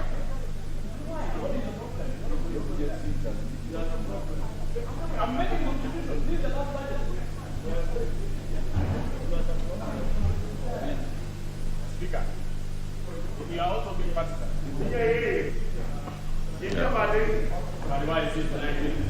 Thank you, Mr. Speaker. Honorable Ngeno, Mr. Speaker, the point of order is that I would like Honorable Ngeno to know that with all due respect, and many of us have been in this house for quite a while, if you look at the gallery, you'll see young people sitting and looking at us and listening to us. The reason why our country is the way it is the way we are behaving in this house. We want to interrogate. I have no problem with you bringing out issues about what you feel is a problem. But for you to turn around, first of all, I am not a member of Jubilee, and I'm not here to defend Jubilee. But for you to turn around and every speech you're making is about when President Uhuru met his friend, Honorable Raila Amolo Odinga, and that is when, Honorable Ngeno, and according to you, that is when everything went berserk. Mr. Speaker, I would like Honorable Ngeno to listen to me, and I want to tell you, sir, when Raila was the Prime Minister and there was a coalition government in this country, our debt was only 900 billion. When the Jubilee government and your party leader, Honorable William Ruto, came into power with President Uhuru Muigai Kenyatta, our debt is now 11 trillion. The issues is about 9 trillion. The issues you need to deal with is what to do to solve the issues so that this debt does not spiral. The issues we are dealing with are about governance issues. If you have any outstanding issues as to who you think has stolen in this country, you are free to go to court. You can table it out here in Parliament as a substantive motion so that we can discuss it. Thank you. Now, I think from a senior member, Honorable Ngeno, please, and just go to the budget. We don't need to have any sensational issues. If you have anything, just table it. And don't bother, threatening and saying, you are partisan or not. But I have gone through that many times. So please, let's just stick to that. I gave you an opportunity to speak. Please speak. Now, anything else, whether the issue of my partnership or otherwise, is really not so much of a business. So I want you to just proceed with your contribution. And let me tell you, it won't help too much. Yeah. So please. Speaker, No, if you are not going to contribute, you really don't want I am to making my contribution. Just Mr. contribute. Speaker, and please, Just Tabadani, contribute. please, Just contribute. allow me to make my Just contribution. contribute. And please also warn members Just not to interrupt contribute, me. please. Warn members not to interrupt me when I'm making my contribution. Mr. Speaker, I was making my contribution, and this is my contribution based on my position as a member of parliament who is meant to do oversight on government, not on members of parliament, on government. So when I make my contribution basing on that fact, that constitutional provision, that my main work here in this house is to do oversight, no one should censor me, Mr. Speaker. So when I say, Mr. Speaker, that we are doing a budget, the last budget, for a government that is ending its regime in the next 1.5 months, what I mean, Mr. Speaker, is that I have my own oversight role as a member of parliament to state what has happened in the previous 5 years. And no one can deny me that. When I say the government has done this, no one should deny me to say that. When I say the government has fleeced its citizens through borrowing, no one should censor me on that because I have the facts. When I say the cost of living in this country, Mr. Speaker, it has hit the highest. Mr. Speaker, no one should tell me I should not say that because they belong to the government. When I say, Mr. Speaker, when I talk about these facts, Mr. Speaker, no one should stop me from talking about those facts. Mr. Speaker, I'm a member of parliament like any other member in this house. I represent constituents who pay taxes like everyone else in this house, Mr. Speaker. No one has more right than the other. Mr. Speaker, my point to finish, because I want to finish, because I know most members are not happy with my contribution, and I don't care. Mr. Speaker, I'm only urging the budget members. Please, Mr. Speaker, we had made a resolution in this House that we wanted the budget to be added for CDF from 2.5% to 5%, because CDF has done to every member and every member of the society a great work. Members of this budget committee reduced that budget from 5% to 2.5% again. Mr. Speaker, I don't know why, but we'll still look at it in the next budget. Mr. Speaker, but my main worry is the question of equalization fund. You know, equalization fund, Mr. Speaker, is a fund which was created as a third budgetary allocation in this country. We have the national budget allocation, we have the county budget allocation, and we have the equalization fund. But for many years, Mr. Speaker, we have only spent 1 year's allocation of equalization fund since the creation of that kitty, Mr. Speaker. Up to now, we have never spent even a single coin. And that allocation, Mr. Speaker, was meant for those areas which have been, for a long time, been marginalized by various governments of this country, Mr. Speaker. I'm shocked, even up to date. And we are being told, like when I talk to the chairman is telling me it has been because of regulations. Why is it hard to do regulations for a kitty that we know is going to assist the marginalized areas, marginalized communities, marginalized people of this republic? Mr. Speaker, I wish this House do regulations as fast as possible so that those marginalized areas can also benefit like other Kenyans. The marginalized areas includes my constituency, includes Turkana, includes the whole of Kajiado, includes of Narok, and even Kieni, where the chairman comes from. There are some arid areas in those particular areas who have been marginalized for many years. And when I ask that question, no one should tell me I should not ask. I have every right, Mr. Speaker.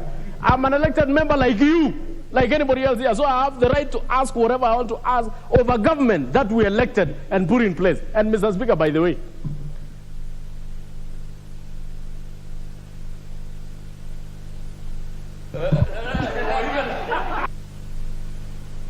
so we go to the next member, Honorable Mwashako.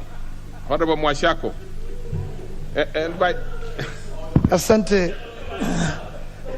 Asante sana Mheshimiwa Spika kwa kunipa nafasi hii ya kuchangia mswada ambao uko mbele yetu kuhusu makadirio ya bajeti ya mwaka 22-23. Mheshimiwa Spika, kwanza Mheshimiwa Spika, nataka kwanza kupongeza kamati ya budget ambayo imeketi kwa wakati mgumu ambao kila mjumbe anatazamia kurudi mashinani kutafuta kura, lakini kamati hii ikaacha hayo yote, ikasema itarudi, ikakaa ili kujaribu kuona kwamba nchi yetu haitakupatikana katika ugumu wa kikatiba wakati kwamba bajeti hii haitakuwa imepitishwa kwa wakati unaofaa.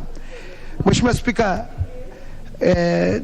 jambo ambalo linanitia moyo sana kwa bajeti hii ya mwaka huu Mheshimiwa Spika ni kuwa angalau kwa mara ya kwanza bajeti hii imeangazia masuala nyeti sana ambayo yanakumba mwananchi wa kawaida. Mheshimiwa Spika, unajua mbeleni Mheshimiwa Spika, tukiwa shule na hata tukiwa vyuo ilikuwa kwamba tunafuatilia sana masuala ya bajeti, kwa sababu kila mara bajeti inakaposomwa katika bunge la kitaifa ilikuwa tunajua kwamba inapunguza ushuru kwa mambo kwa vyakula ambavyo vinatumika na Wakenya.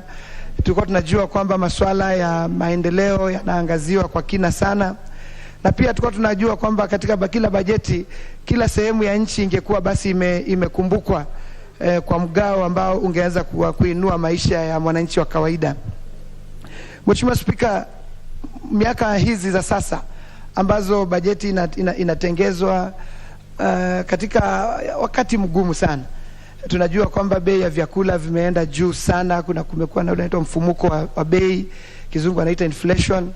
Tumekuwa na changamoto ya mafuta ambayo sana sana yanaongeza bei ya gharama ya maisha.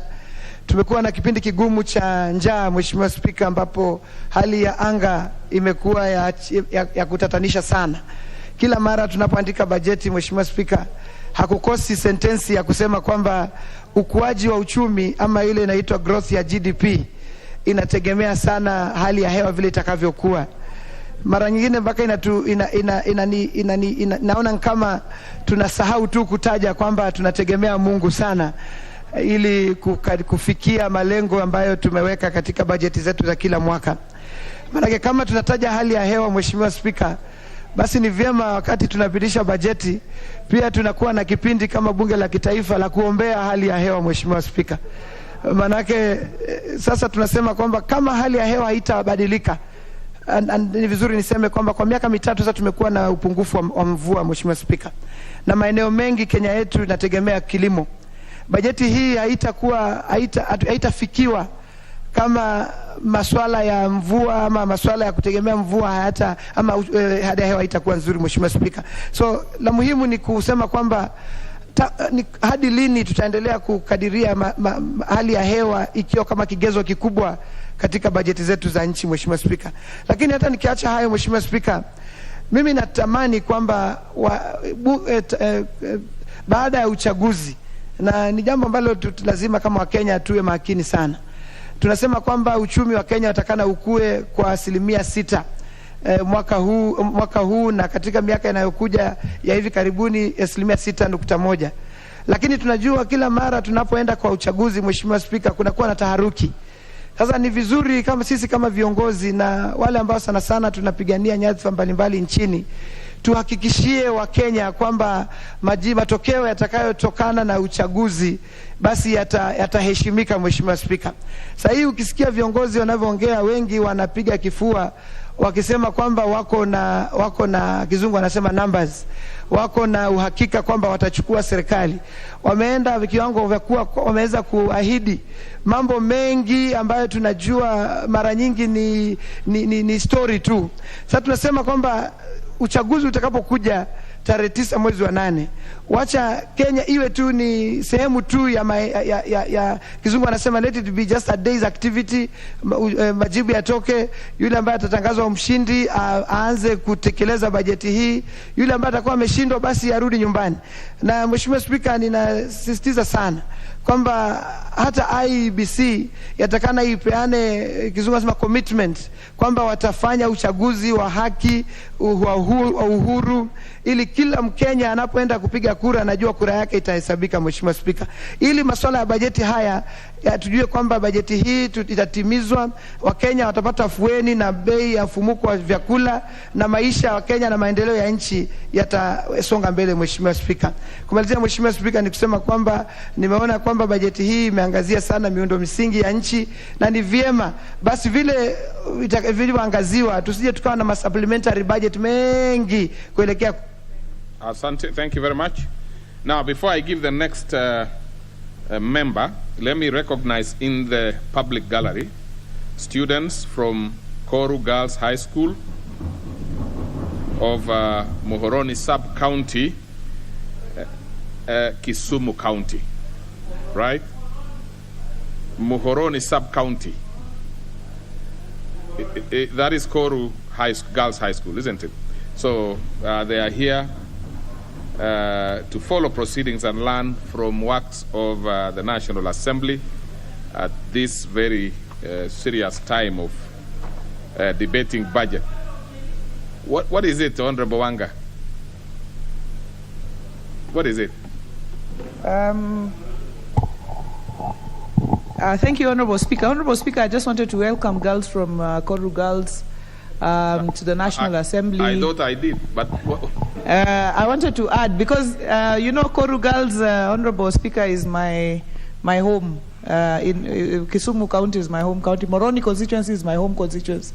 So I wanted to welcome them and say that if you work hard, if you remain disciplined, if you remain focused, then you will no longer sit up there. You will have an opportunity to sit down here. The sky is the lower limit. Please. I think that is a very good encouragement to the girls. I had already welcomed, of course, to the National Assembly, but it's good that you gave an added flavor to it. Now, what is it, Honorable Millie Odhiambo? It's not about Honorable okay, what is it? Thank you, Mr. Speaker. Mr. Speaker, I'm not from Koru, neither am I from Kisumu County. But I just want to warn the honorable member who is saying that Honorable Gladys Wanga is from Homa Bay, not from Kisumu, that as women, we come from many places. Gladys is, we are citizens of a globe. She's from, she was born in Koru, married in Homa Bay, just like I'm also married in Zimbabwe. So, Mr. Speaker, those are not issues. Those are issues we determine when we are dealing with love, not governance issues. Okay. But I wanted to just indicate, Mr. Speaker, that we just want to encourage the girls from Koru. I just wanted to notify them that we are here. Many, Mr. Speaker, you don't know what it means for young girls to come to National Assembly and see women who probably have the same background as them. We have Honorable Professor Jacqueline O'Dwell. I'm not seeing the others, Honorable Eve Obara. We have Honorable Lawrence Mutua, and many. Yes. Now. The Honorable Jerusha. From Turkana. There are women here, Mr. Speaker, just indulge me a little bit. We get excited when we see young women in the house.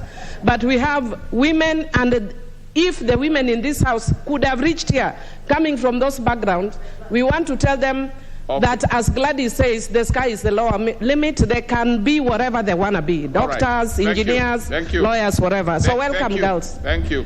Well, I had to be a bit magnanimous because I realized there was a lot of passion with the presence of the girls from Koru girls. I just wanted first for you to maintain it at girls, not young women. They are girls. And secondly, I didn't want us to do any other thing. Forget about where you are married and where you are not married, because for us and for them at this point in time is how to make good grades in Form 4. The rest, we can leave it for future times. Now, let's give the Vice Chair Budget an opportunity to also give his contribution to this. Yes, the Vice Chair Budget, that is 58 there.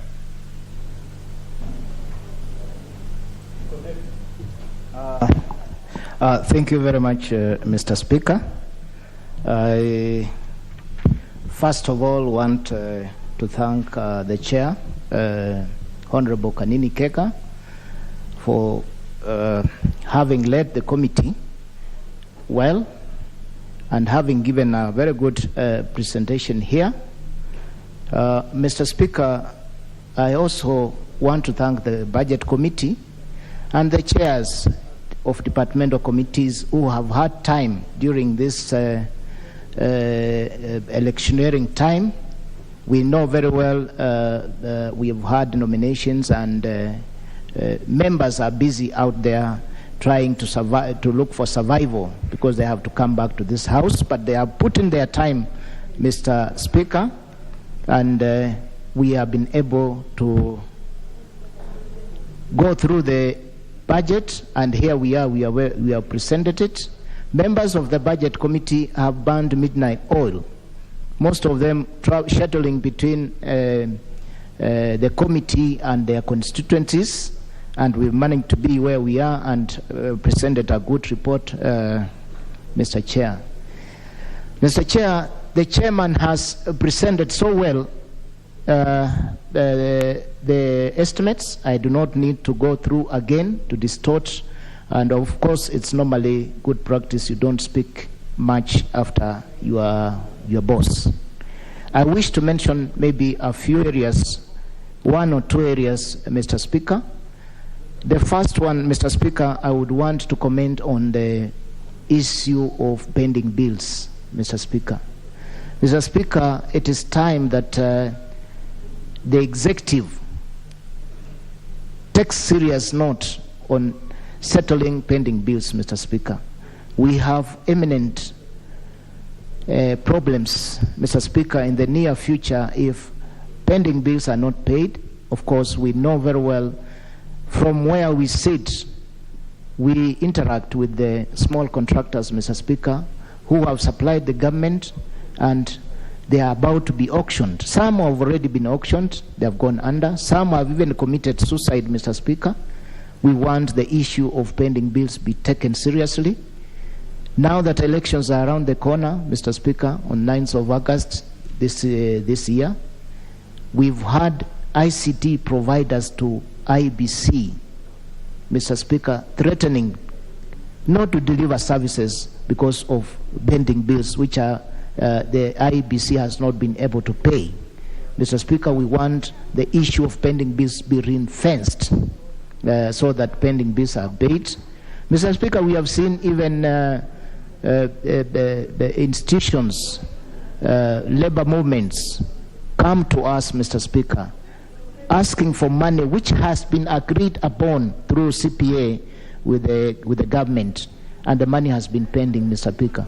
There could be looming strikes, Mr. Speaker, if we don't consider settling these bills, Mr. Speaker, that are pending, and they keep on appearing before us, Mr. Speaker.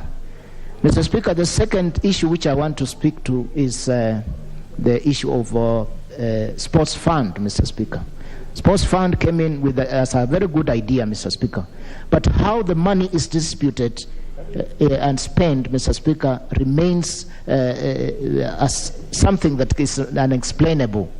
We wish to see that money before it's spent is presented, Mr. Speaker, to the relevant committee or Parliament, Mr. Speaker, to approve, so that we can realize, Mr. Speaker, that whatever the fund was supposed to do is realized, Mr. Speaker.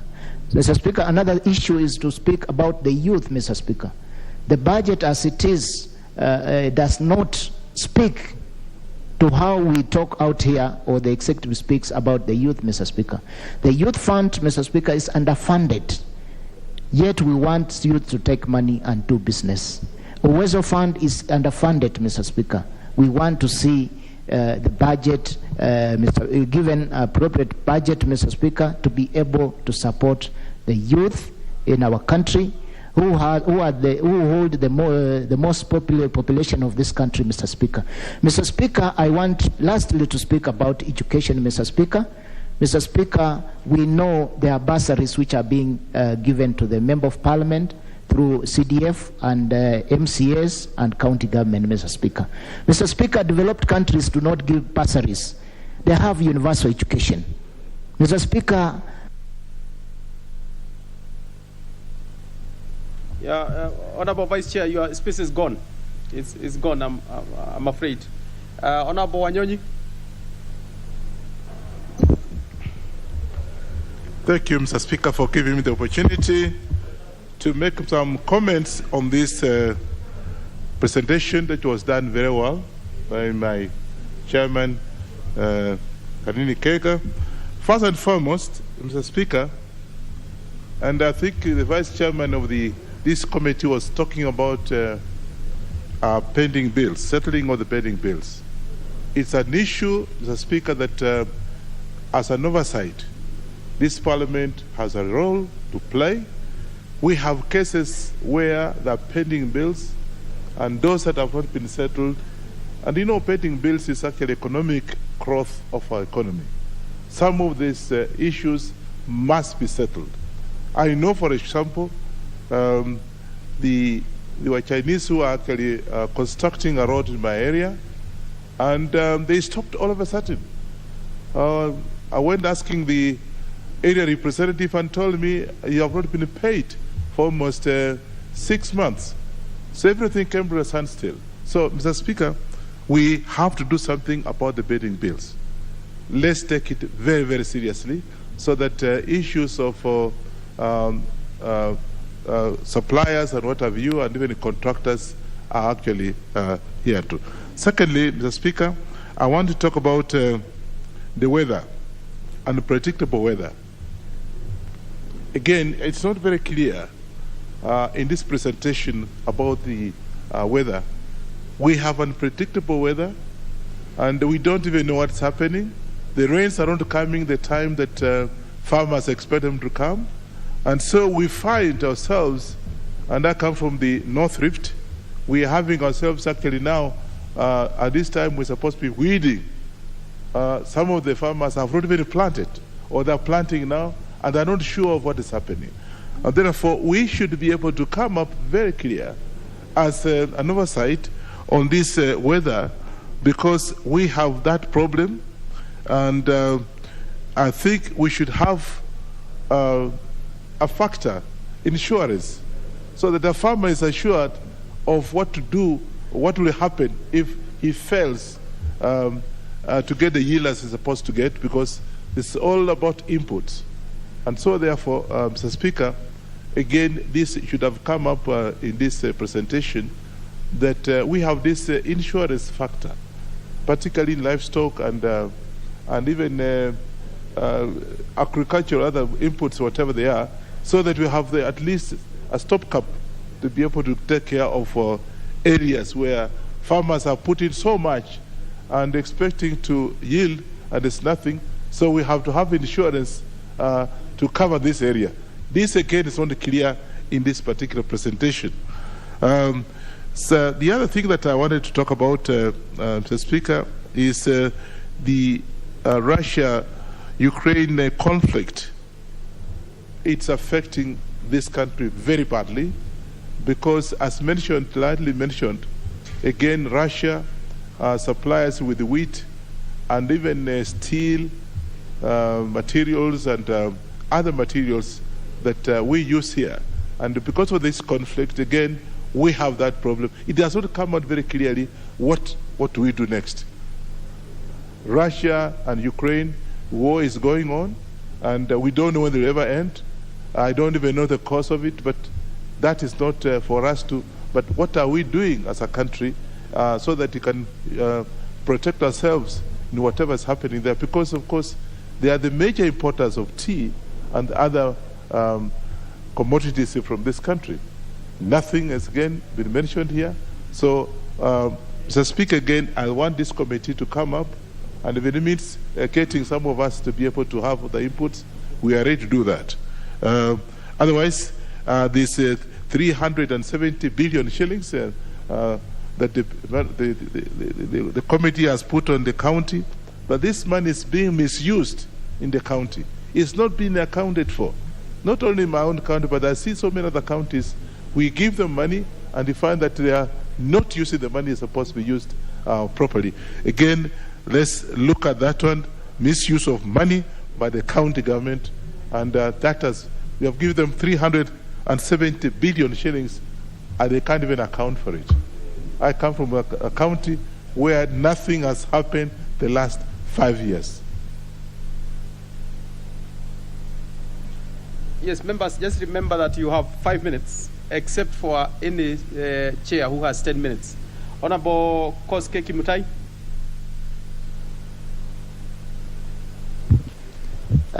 Honorable Speaker, this being the last budget of this term, 2022-2023 budget.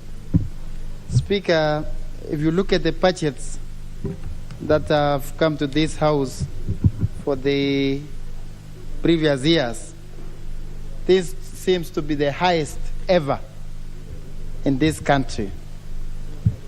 There are a lot of indicators that shows that the country is not doing well in terms of GDP. Speaker, I've gone through the budget keenly, and the biggest budget allocations goes to things that are not going to create development in this country. Huge cost is going for debts, both locally and international debts.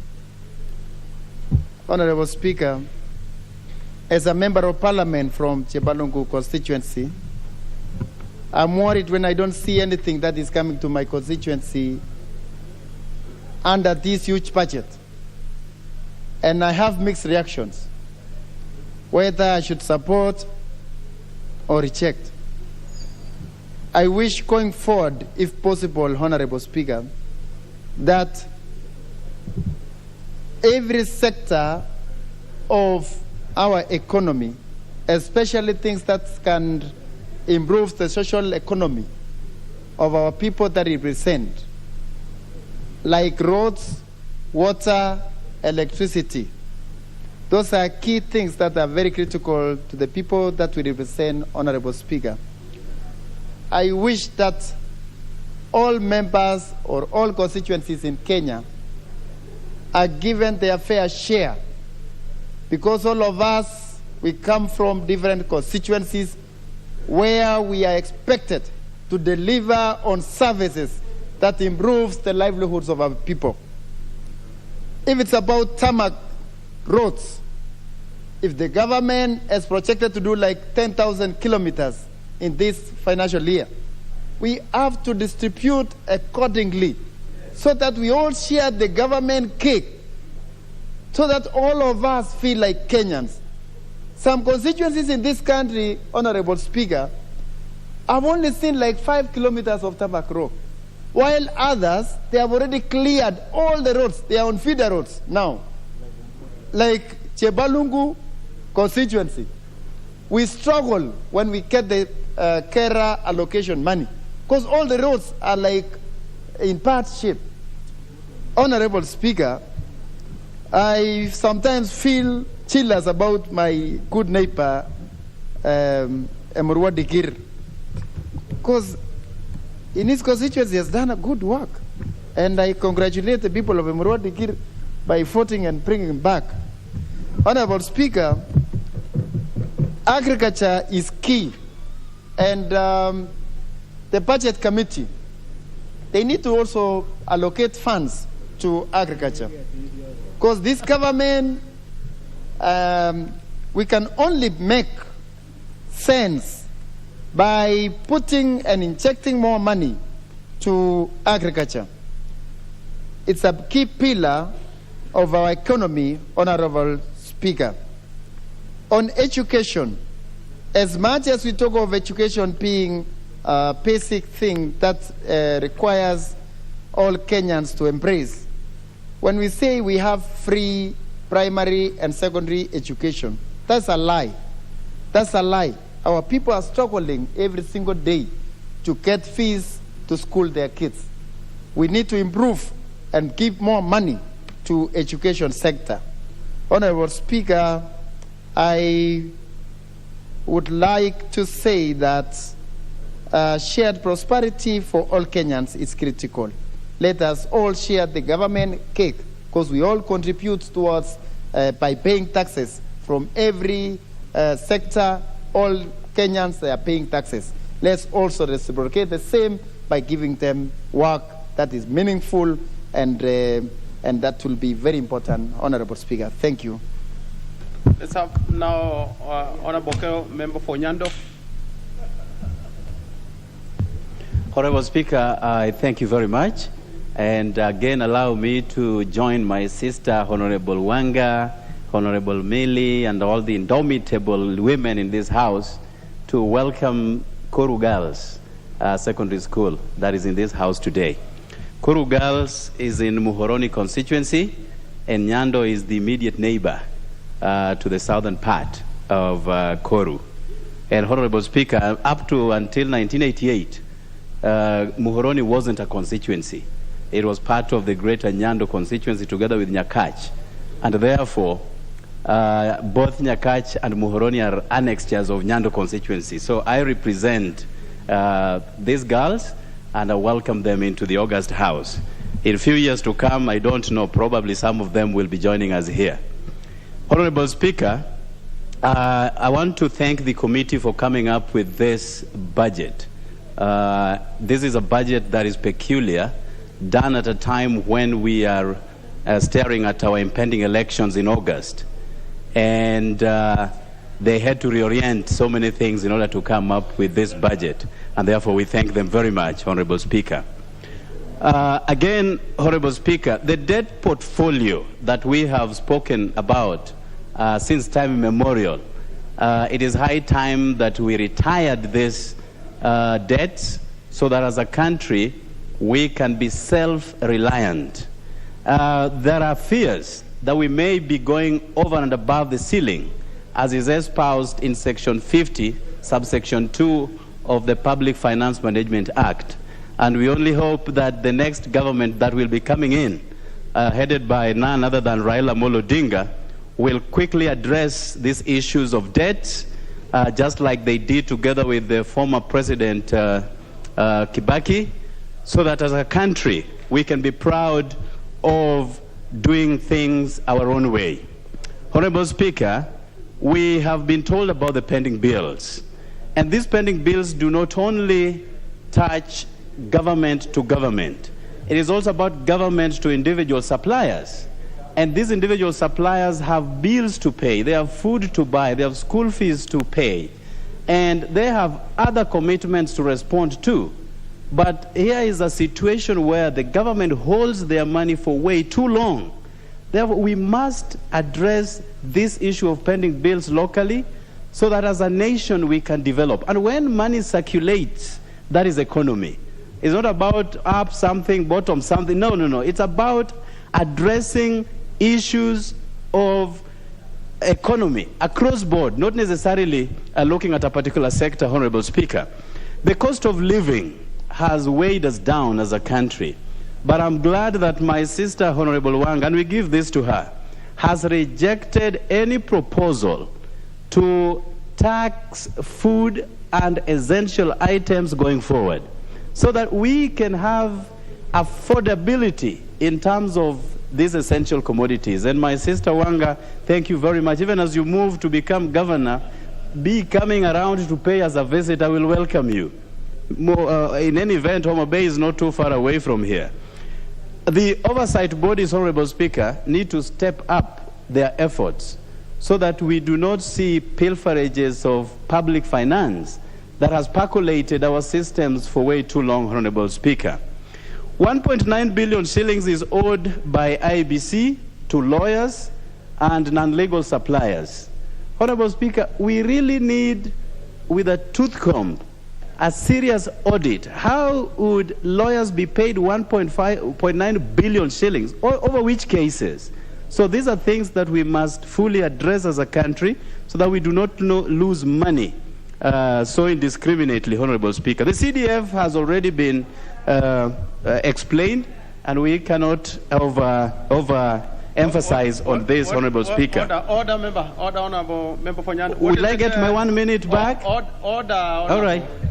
That we shall discuss later. Let's hear what is out of order, Honorable. Oh, thank you, Mr. Speaker. I didn't wish to interrupt Honorable Jared.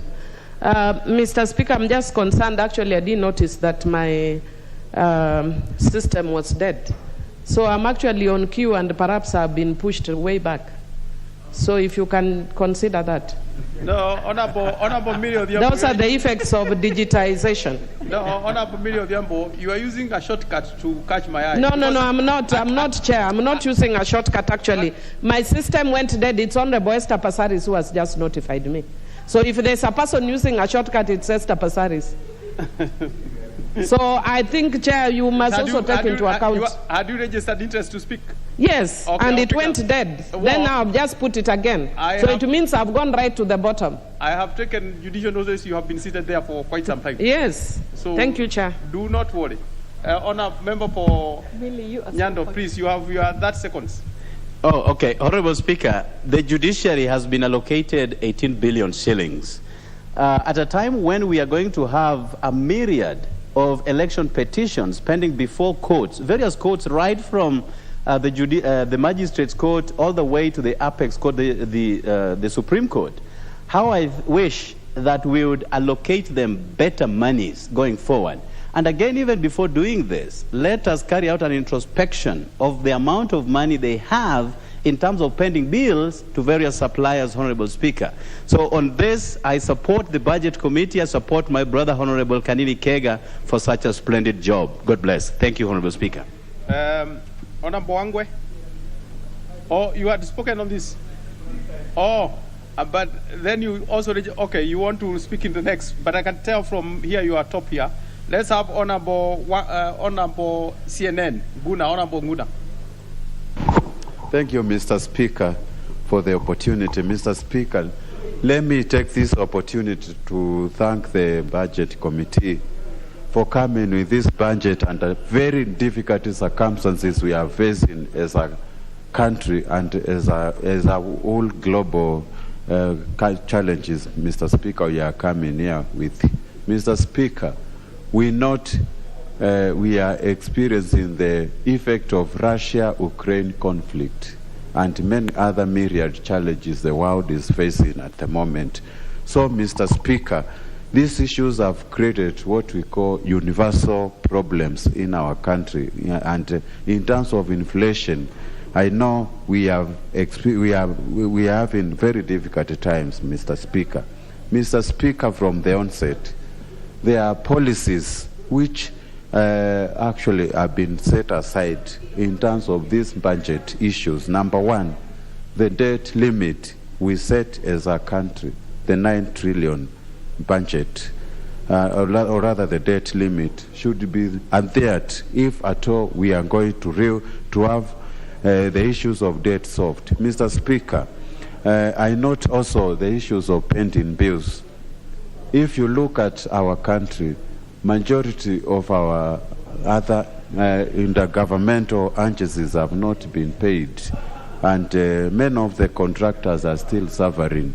And we have seen even in our counties, majority of the contractors have not been paid. Mr. Speaker, we cannot drive this economy on upward trajectory if at all we are not taking the interest of our suppliers, Mr. Speaker. I would like to request the next President and the next CS Treasury to look at this issue of pending bills very critically and also very seriously and urgently, Mr. Speaker. Mr. Speaker, priorities should be given on ongoing projects, stored projects like the major roads we are building for this country.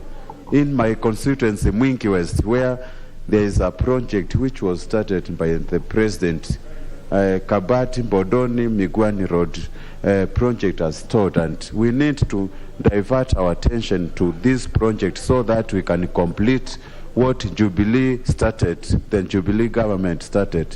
Mr. Speaker, I raise this concern because I know the new government will come up with a new project without really looking into the issues of stalling and ongoing projects. Mr. Speaker, let me point out I'm disappointed when it comes to State Department for Social Protection and Senior Citizens. There has been a lot of calls, and many members of the Parliament have focused their questions on senior citizens protection. majority of our people have reached the 70 years, the age limit. You are supposed to gain access to these funds, but majority of our people are still not accessing this fund. So, Mr. Speaker, I'm calling upon in our new supplementary actually to look at this state department so that we can keep on taking care of our citizens.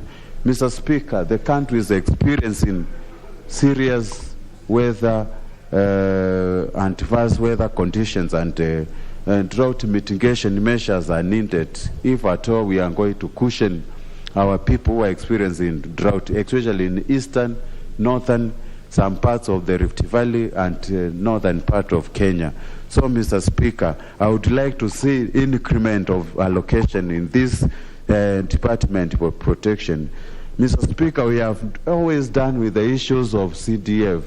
CDF accounted to 2.5% of the budget, and this is actually the fund which has worked across our country. All the constituencies you traverse, you will see the CDF projects. They are more than actually the county government projects. Mr. Speaker, the next budget should actually look at it to the issue we proposed of raising 2.5% to 5% to CDF so that we can take care of our education and security sector. And most of the things we have discussed, Mr. Speaker, 5 minutes is too little to talk. With those few remarks, Mr. Speaker, I support the budget. Thank you. Honorable Koi Waruke.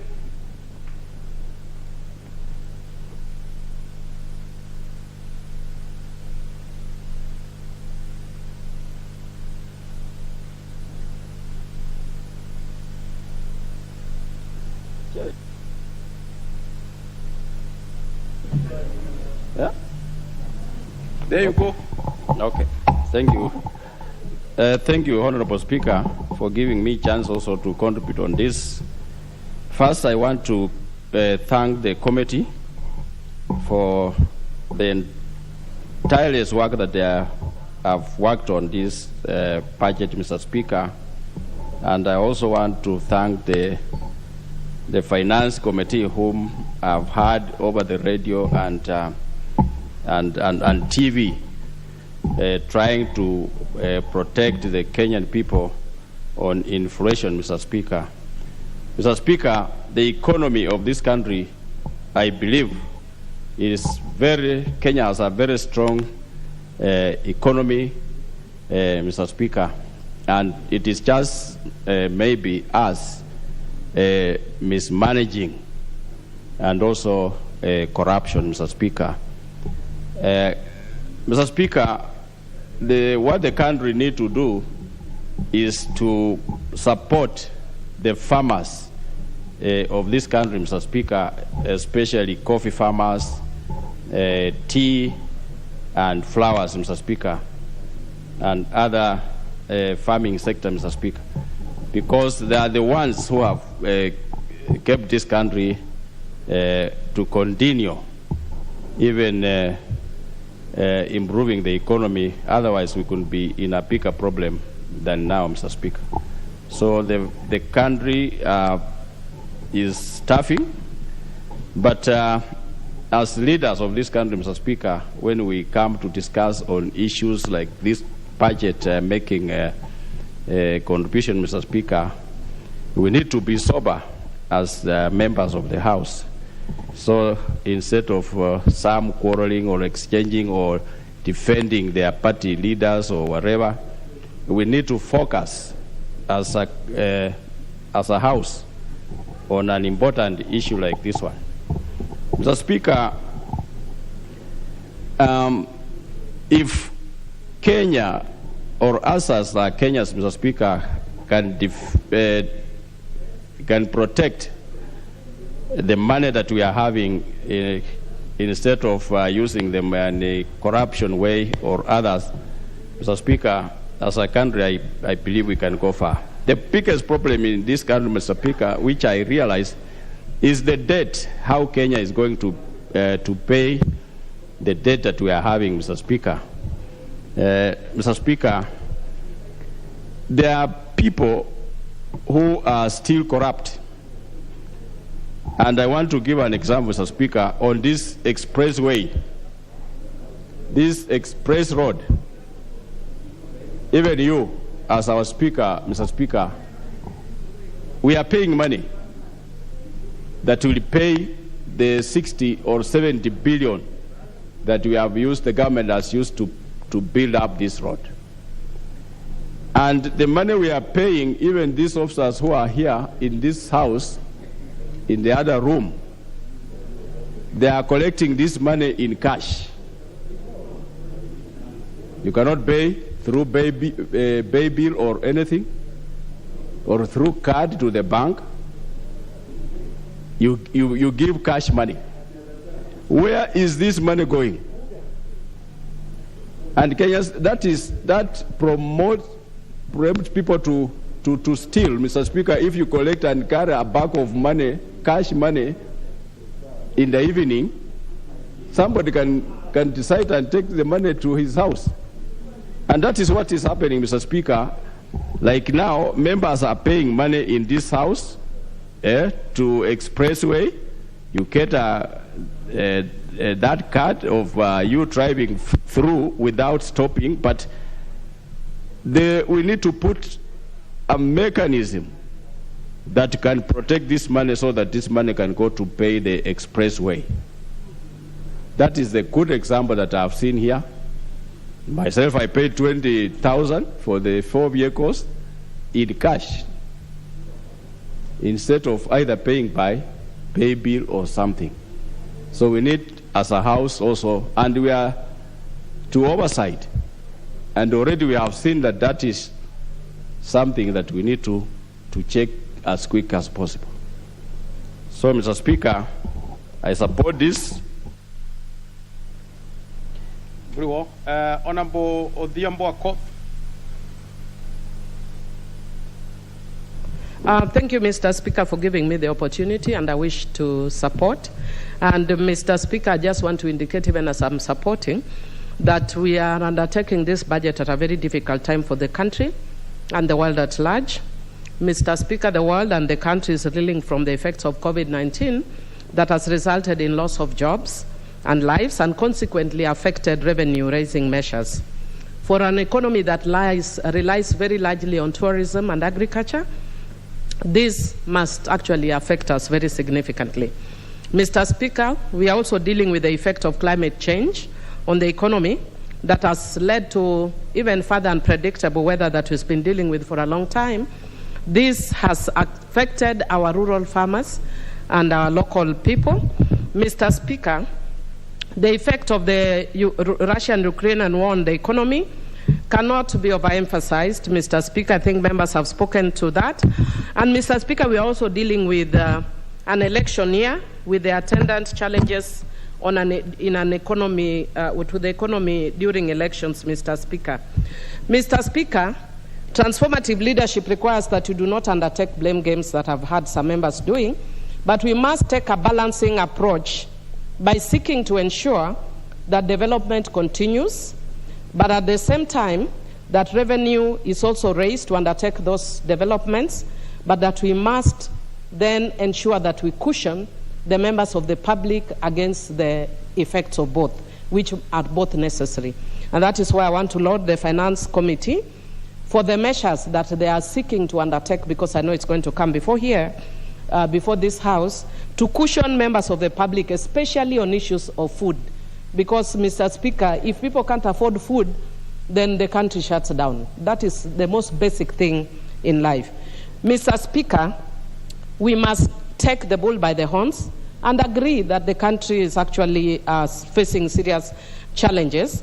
And that is why, Mr. Speaker, I think the comments that were actually being raised by Honorable Member from Emurua Dekir were a bit challenging for me. Mr. Speaker, I was very far. When I heard him, I said I have to come to the House and disabuse the House of the notions that he was raising. I was actually privileged very recently to watch one of the last cabinet sessions by the President that was presided over by the President and the Deputy President of the country. So we cannot absolve the leadership of this country of solutions. A serious leader will deal not just with the good times, but the bad and the good times at the same time. You cannot only be a leader when the going is easy, but become a leader, stop being a leader when the going is rough. You must own up to the challenges as much as you own up to the good times. Mr. Speaker, I also just want to indicate that I agree with the Honorable Member for Emurua Dikir that the country is suffering, not only in Emurua, but also in Suba North. And Mr. Speaker, part of the issues that I've raised are some of the issues that are bedeviling the country. But of course, the issue of corruption is also another challenge we are facing. And that is why our party and our coalition, Azimio, has chosen a corruption fighter, an anti-corruption advocate, Honorable Martha Karua, as a deputy president, Mr. Speaker. It shows our commitment to fight corruption. And we should then, of course, put our actions where our mouths are, Mr. Speaker. Yes. So we don't just want to talk, we talk about fighting corruption, but we are doing nothing, Mr. Speaker. If you actually compared both sides, it's different, daylight to night. One is bedeviled with corruption issues, and the other one is a crusade against corruption, Mr. Speaker. So let us be honest when we are dealing with this. Mr. Speaker, the other issue that was also raised was on the issue of CDF, and we raised that issue on the floor of the House yesterday. I wish the Honourable Member was here. As a budget committee, Mr. Speaker, because I see my time is up, there are a few issues that we flagged up. The issue of the debt ceiling, the issue of pending bills that can also be an issue for corruption avenue, equity in resource allocation, ministries are ignoring recommendations of the House, Mr. Speaker, and even issues of equity in resource allocation. Because my time is up, I will not explain, but those are things that we want this House to note and take seriously, even as we take the bull by the horns and acknowledge that there is a problem in the country. And as the incoming government, we will sort them out. I support. Honorable Oduol Adhiambo. Thank you, Honorable Speaker. Honorable Speaker, I'd like on the onset to support the report and to thank the Chair Budget. Honorable Speaker, because we know that budget is one of the most important documents in government, because it is the one that will enable the government to impact the economy and the everyday lives of the people of Kenya. Honorable Speaker, I therefore, as I support this report, want to indeed agree and point out that we would like, through this budget, as indeed has been highlighted by the Chair, to ensure that Parliament will undertake its role, as it is doing even at this moment, to ensure that the fiscal deficit remains within limits, to ensure that National Treasury indeed remains within limits as are approved by Parliament, and that we do not, Honourable Speaker, have cases where even when we are dealing with respective government ministries or parastatals or agencies, have, such as the sports fund, an agency that would be exercising or utilizing funds without necessarily getting back to Parliament. Honourable Speaker, I also would like to indeed agree that as we set the budget, it is highlighted that we must take note of the key drivers, and I, Honourable Speaker, agree with the report that as we highlight these key drivers, it is important for us to take note of challenges that are rife, particularly at this particular time. Honourable Speaker, I particularly want to highlight the expected key driver of macroeconomic stability, given indeed, Honourable Speaker, as has been indicated, the high cost of basic commodities. Honourable Speaker, as we are already also at the point where we want to ensure that we can, as we change through elections to a different government, we want to note, Honourable Speaker, that whereas we know that on the campaign trails, we continually enable the wananchi to see that we are best placed, depending on who it is that is looking for the votes, to take care of their interest. We, however, continually recognize that as members of parliament, we must indeed highlight that cooking oil, maize flour, bread, milk, and even the cost of fuel continues to rise. And so, Honorable Speaker, as I support this report, I in particular want to agree that we must indeed note that the framework, the context, the challenge as we go to elections is one such that the kind of key drivers we are talking about need to be recognized as being somehow a bit unstable, because we have continuous pending bills that we do not specifically seem to be clearly determining how to address. We have indeed the unfavorable and unpredictable climate, Honorable Speaker, for elections. And unfortunately, we do have also leaders who, in terms of their speech and indeed the kind of emotions that they evoke, do not seem to be taking the responsibility to ensure that we can have sound, we can have peaceful, and we can have clear ways of engagement. And so, Honorable Speaker, as I support, in conclusion, I truly would just like to indicate that the budget proposals and estimates indeed should serve to give us a sound platform of operation for policy discourse, and that as we look to the new government, which we see has a clear agenda for reform, that we will have a useful and necessary framework. Honorable Speaker, I support.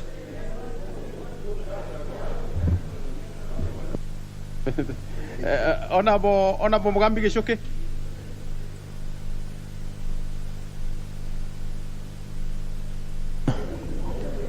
Thank you, Honorable Speaker. Honorable Speaker, allow me to thank our chair as a member of Budget Committee for the good leadership during the process of formulating this budget. Honorable Speaker, this is a budget that has been formulated under very difficult circumstances, Honorable Speaker, where the economy has been unstable, threatened by a number of factors, among them the Russia-Ukraine war, which has caused, Honorable Speaker, a major spike in the cost of fuel, which has had a spiral effect on most of the commodity prices and actually caused inflation in all sectors, leading to high cost of living, Honorable Speaker. Honorable Speaker, to address this, it means there had to be fund set to mitigate against this high cost of living, particularly to subsidize the cost of fuel. Honorable Speaker, we are also talking of difficult times, particularly with our exports like tea, where the prices have come down and the demand has come down still because of the war in Russia and Ukraine. This, Honorable Speaker, has led to the major devaluation of our shilling and a major increase in our foreign currency denominated debt. Honorable Speaker, which is actually threatening to exceed our current debt limit, Honorable Speaker. But allow me, Honorable Speaker, also to appreciate that a lot has been done in this country. We are among the few countries in this region that are growing, recording positive growth, Honorable Speaker, and we hope this can be sustained. Honorable Speaker, the threat going forward with our budget is to learn a balanced budget, Honorable Speaker. We've been learning a deficit for the last almost 5 budgets, Honorable Speaker, and this is not very healthy in the long run, because a country cannot continually learn on big budget deficits, because this will mean we'll continue borrowing, particularly locally, and this will crowd out the private sector and increase the interest rates, which means the thriving private sector where we expect growth to come from, and the sector that we expect to create jobs for the many unemployed Kenyans will struggle going forward. We would therefore continue to urge Honorable Speaker, our Treasury, to try their best to continue ensuring that they take longer maturity debts and also continue externalizing where possible part of our debt, so that we do not compete for the few resources with our private sector. Honorable Speaker, going forward, also we have to face head-on the elephant in the house, and this is usually a problem we've talked about for a long time of pending debts. And these pending debts has also caused a major inefficiency in terms of completing the ongoing projects, which means we have a lot of funds tied up in projects which are not helping Kenyans and which are holding a lot of funds, and therefore, Honorable Speaker, I support the budget. Thank you, Honorable Speaker. Okay, now we'll do like this. We'll do this way. Honorable Kimilu will speak to this, and then can see Honorable Mutunga has just registered interest, and then after that, we shall have Honorable Kanini Kega reply, in that order. Thank you, Speaker, for giving me this opportunity to contribute on this important budget estimates. First, I want to take this opportunity to thank the committee for the good job they have done on these budget estimates. Mr. Speaker, I want to say this is the high time we need to air our voice, because as we are speaking now, Kenyans are suffering.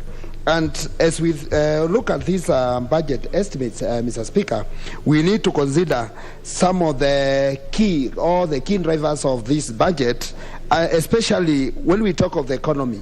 We know now every Kenyan is complaining because of high living standards. And Mr. Speaker, to try to see how to mitigate these, Mr. Speaker, is to see how the common mwananchi is going to be relieved on this high living standard, Mr. Speaker. Mr. Speaker, also, if I look at these budget estimates, one, I'm happy because I know some of these projects, especially in my region, Lower Eastern, Mr. Speaker, we have Bucket Dam, which we need, as people from Lower Eastern, we need to see the fruits and the benefits of that Bucket Dam. Mr. Speaker, also we see Techno City, whereby we need to see the benefits of that city, and on this I know it will be on a good place, and we'll be in a position to see the fruits of those projects. Mr. Speaker, what I can say on these projects, on this estimate, we also like to see the CNDF money to be somehow increased from 2% to 5%, whereby we'll see, because with the current economy, students are suffering, parents are suffering, and we need to see how we can help in education. Although the manifesto of our campaigns, as we go around campaigning, we are talking of free education. But Mr. Speaker, before we have the new government which is coming, which is a small government, Mr. Speaker, I know that this will be a relief to the parents. But Mr. Speaker, we have to talk more on the economy, Mr. Speaker, because we need to see the benefits even before then, because we have a period remaining whereby we need to see how our parents can have can sleep well, and our children can go back to school, because we have many of our students who have dropped from school due to lack of school fees. And with a good amount of bursaries to the schools, we'll try and help our parents and our society on education. Mr. Speaker, I want to thank the committee and I support. Thank you. Now, I learned that Honorable Mutunga will be speaking on the finance bill specifically. So then, in the circumstances, Honorable Chairperson. Thank you so much, Honorable Speaker. Honorable Speaker, as I reply, I want to really thank honorable members who have made contribution and reached this debate, Honorable Speaker, and I want to thank them. Honorable Speaker, I also want to thank your good office for the facilitative part that you have done, Honorable Speaker. We have requested many things, Honorable Speaker, and your office was able to give to us. Honorable Speaker, I want to also thank the chairs of the various departmental committees whom without their support would not have gotten this budget. Honorable Speaker, I want to put it on record that most of the recommendations that we got from departmental committees, we were able to accommodate them, and Honorable Speaker, maybe unlike in the past where the chairs and members of departmental committees felt that they were doing something in vain, this time round, Honorable Speaker, we have tried as much as possible to accommodate the reallocations and requests that were given by the various departmental committees, especially the ones that were funded. So with that, Honorable Speaker, I want to reply, and I want to really, really thank everybody who have contributed, and also those who have also ceded the opportunity to contribute, maybe to also contribute in the other debate. I thank you, Honorable Speaker. Honorable members, we shall not put the question on that particular item until a subsequent time. Next order.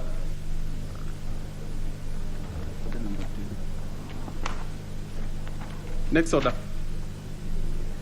Order number 11, the Finance Bill, National Assembly Bill number 22 of 2022, second reading. The Chairperson, Departmental Committee on Finance and National Planning. Is that Honorable Wanga? Or who is it? Oh. Honorable Suda. Give the chair the space to be on the floor on this important business. Yes. Thank you, Honorable Speaker. I beg to move that the Finance Bill, National Assembly Bill number 22 of 2022, be read a second time.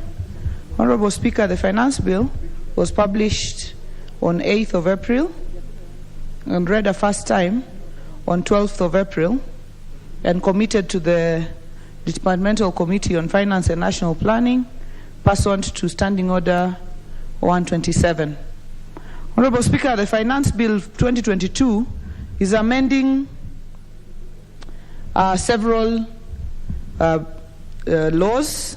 It's amending the Income Tax Act, the VAT Act, the Tax Appeals Tribunal Act, the Excise Duty Act, the Tax Procedures Act, the Miscellaneous Fees and Levies Act, the Evidence Act, the Capital Markets Act, the Insurance Act, the Unclaimed Financial Assets Act, the Statutory Instruments Act, and the Retirement Benefits Deputy President and Designated State Officers Act of 2015. Honorable Speaker, the Finance Bill had a raft of amendments, and the Treasury, in proposing the bill, aimed at yielding an additional revenue of 51.6 billion, which will form part of the budget that the estimates that the Chair of Budget and the House has just concluded on, of 2.1 trillion projected revenues in this year of 2022-2023. Honorable Speaker, we did conduct public participation on the bill. Many Kenyans and many stakeholders who presented were concerned mainly around the issue of the cost of living and mainly whether this bill would impact adversely, that is by increasing the cost of living, but not just the cost of living, the cost of doing a business. At the same time, the government was making consideration as to how to accelerate, to raise revenue, to accelerate implementation of the Big Four agenda, mainly through fiscal consolidation, but also trying to reduce our tax expenditure. Honorable Speaker, if we attained fiscal consolidation sufficiently, then we would be able, Honorable Speaker, to attain the Big Four agenda, including universal health coverage and construction of at least 50,000 affordable houses. Honorable Speaker, let me highlight some key amendments proposed in the bill. In the Income Tax Act, there is an amendment to Section 3, 9, 34, and 35 of the Act to introduce taxation of gains from financial derivatives for non-resident persons, as well as setting the tax rate on these financial derivatives at 15% of the gains. There's an amendment to Section 12E to exempt non-resident persons with permanent establishment in Kenya from provisions of the digital service tax. There's also an amendment to Section 15 to allow entities or institutions that make donations to charitable organizations to deduct such donations from their taxable income. There's also an amendment to Section 16 to allow microfinance institutions to make deduction from taxable gross interest paid or payable to third parties even if it exceeds 30% of the limit set by law. This is an extension of what we did in the last finance bill, which was exempting banking institutions from the interest restriction requirements in the law that was set last year. Now we are adding, in addition to, the bill is adding, in addition to in addition to banking institutions and MSMEs, we are adding microfinance institutions, but we are also adding non-deposit taking lenders and also hire purchase institutions. Honorable Speaker, amendment to Section 18B is enhancing the provisions of reporting framework in relation to returns on activities of multinational enterprise groups and their parent entities in Kenya and other jurisdictions. Honorable Speaker, there is an amendment that is proposed in Section 34 to increase the capital gains tax from 5% to 15%. Again, this particular provision, the committee was not entirely, and the stakeholders are not entirely in agreement with this increase because, Honorable Speaker, when you talk about capital gains tax and you do not take care of inflation and you tax the capital gains, then and you tax highly the capital gains, then there would be a problem. So many stakeholders were arguing, if I bought my house 20 years ago at 5 million shillings and it's now 2022 and the value of the house is now 80 million shillings, how much of that difference is due to inflation? So if you tax it at 15% and there is some inflation that you have not taken care of, then you might be taxing just inflation and not actual gains.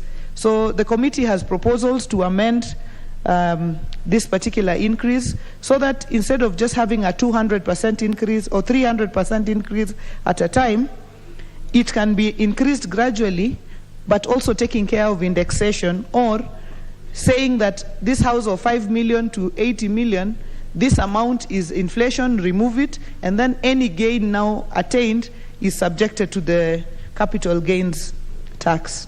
Honorable Speaker, there is an amendment to the third schedule to increase the digital service tax from 1.5% to 3% of the gross transaction value. Again, many stakeholders, Honorable Speaker, argued it is only last year, Honorable Speaker, that we introduced a 1.5% tax, a digital service tax. 1 year later, we are having 100% increase in that tax for non-residents. But Honorable Speaker, if you look at Uber, for example, it's hiring or it's putting in business many of our young people here. If you increase the tax on Uber with the hope that you are only affecting Uber out there, Uber will simply reduce the amount of money that they are giving to young people who are driving Uber around here, Honorable Speaker. So that is also an area that the committee will be proposing to amend, or perhaps to retain the 1.5%, look at it for 1 year, 2 years, and see if it is working well, and then there can be gradual increases from there. Honorable Speaker, there are also several amendments to the Value-Added Tax Act. There was a proposal to remove from the exemption list taxable goods for exclusive use for construction and equipment of specialized hospitals with bed capacity of over 50 upon necessary approval. Honorable Speaker, this we did not see the sense in, because in an era of COVID and with the kind of pandemic we have just gone through, we have added into the exemption list motor vehicles and other things, locally assembled, but then we are removing equipment for specialized hospitals. We felt that it was a mismatch of priorities, and therefore, Honorable Speaker, that is one of the areas that we will probably not be agreeing with the proposals of the National Treasury.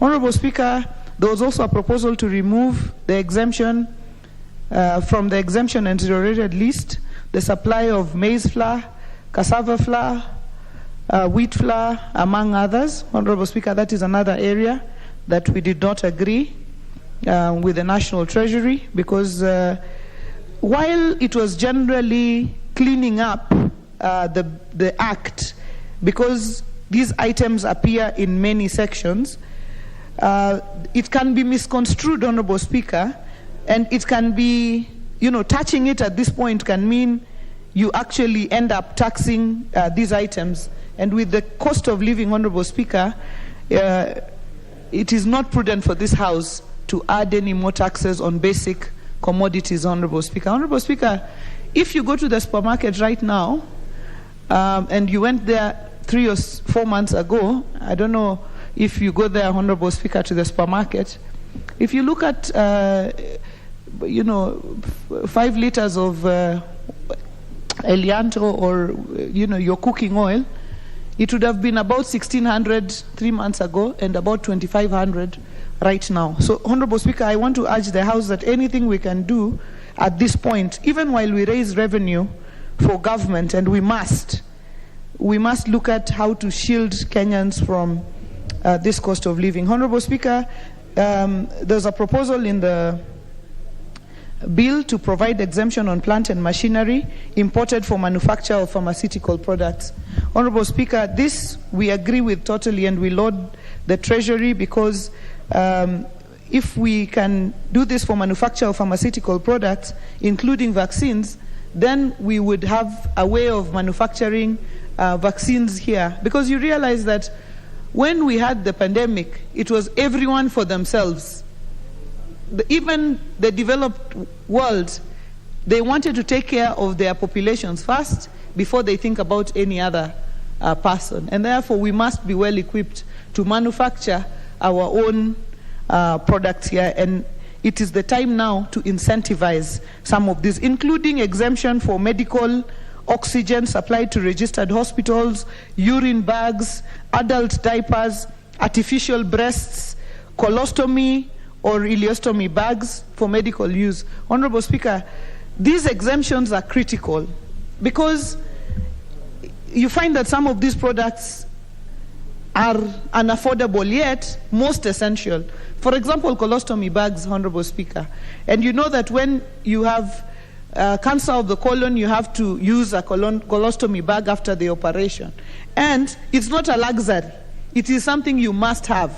And if you don't have it, you'd be walking with polythene bag tied on your stomach. So we want to laud the executive and the treasury for making these proposals, which we fully support in the bill.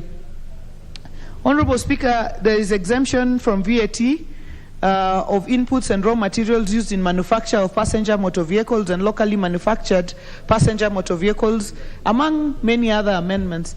This is important because we want to be able to promote local manufacturing. Honorable Speaker, there are many amendments to the Tax Appeals Tribunals Act to streamline the processes and timelines for resolving disputes and settlements of such disputes out of the Tax Appeals Tribunal. Honorable Speaker, the Excise Duty Act has been amended to provide that the KRA Commissioner may, in Gazette Notice, approve exempt specified products from inflation adjustment. Honorable Speaker, every year there is an inflation adjustment. What this proposal was saying is you give the Commissioner power to say, okay, we will exempt water, or we will exempt this or the other, but we felt that is too much. The committee, even after listening to the stakeholders, felt this might be too much discretion, because then even the companies cannot plan, because you don't know whether this year you will be exempted or next year you will not be exempted, and so on. So one of the proposals the committee made, even when we did the petroleum products amendment, was that instead of giving discretion, why don't we just make the period for inflation adjustment 2 years? Because this is what happens with inflation adjustment. You pass the finance bill in July. In October, there is inflation adjustment. So the tax was increased in July, it is increased again in October, and next year is the same process. So the House will consider that. There is a proposal to increase excise on nicotine. Honorable Speaker, the committee agreed with that, to increase excise on tobacco products and so on. There's agreement. Honorable Speaker, there are several proposals to increase several things there. Honorable Speaker,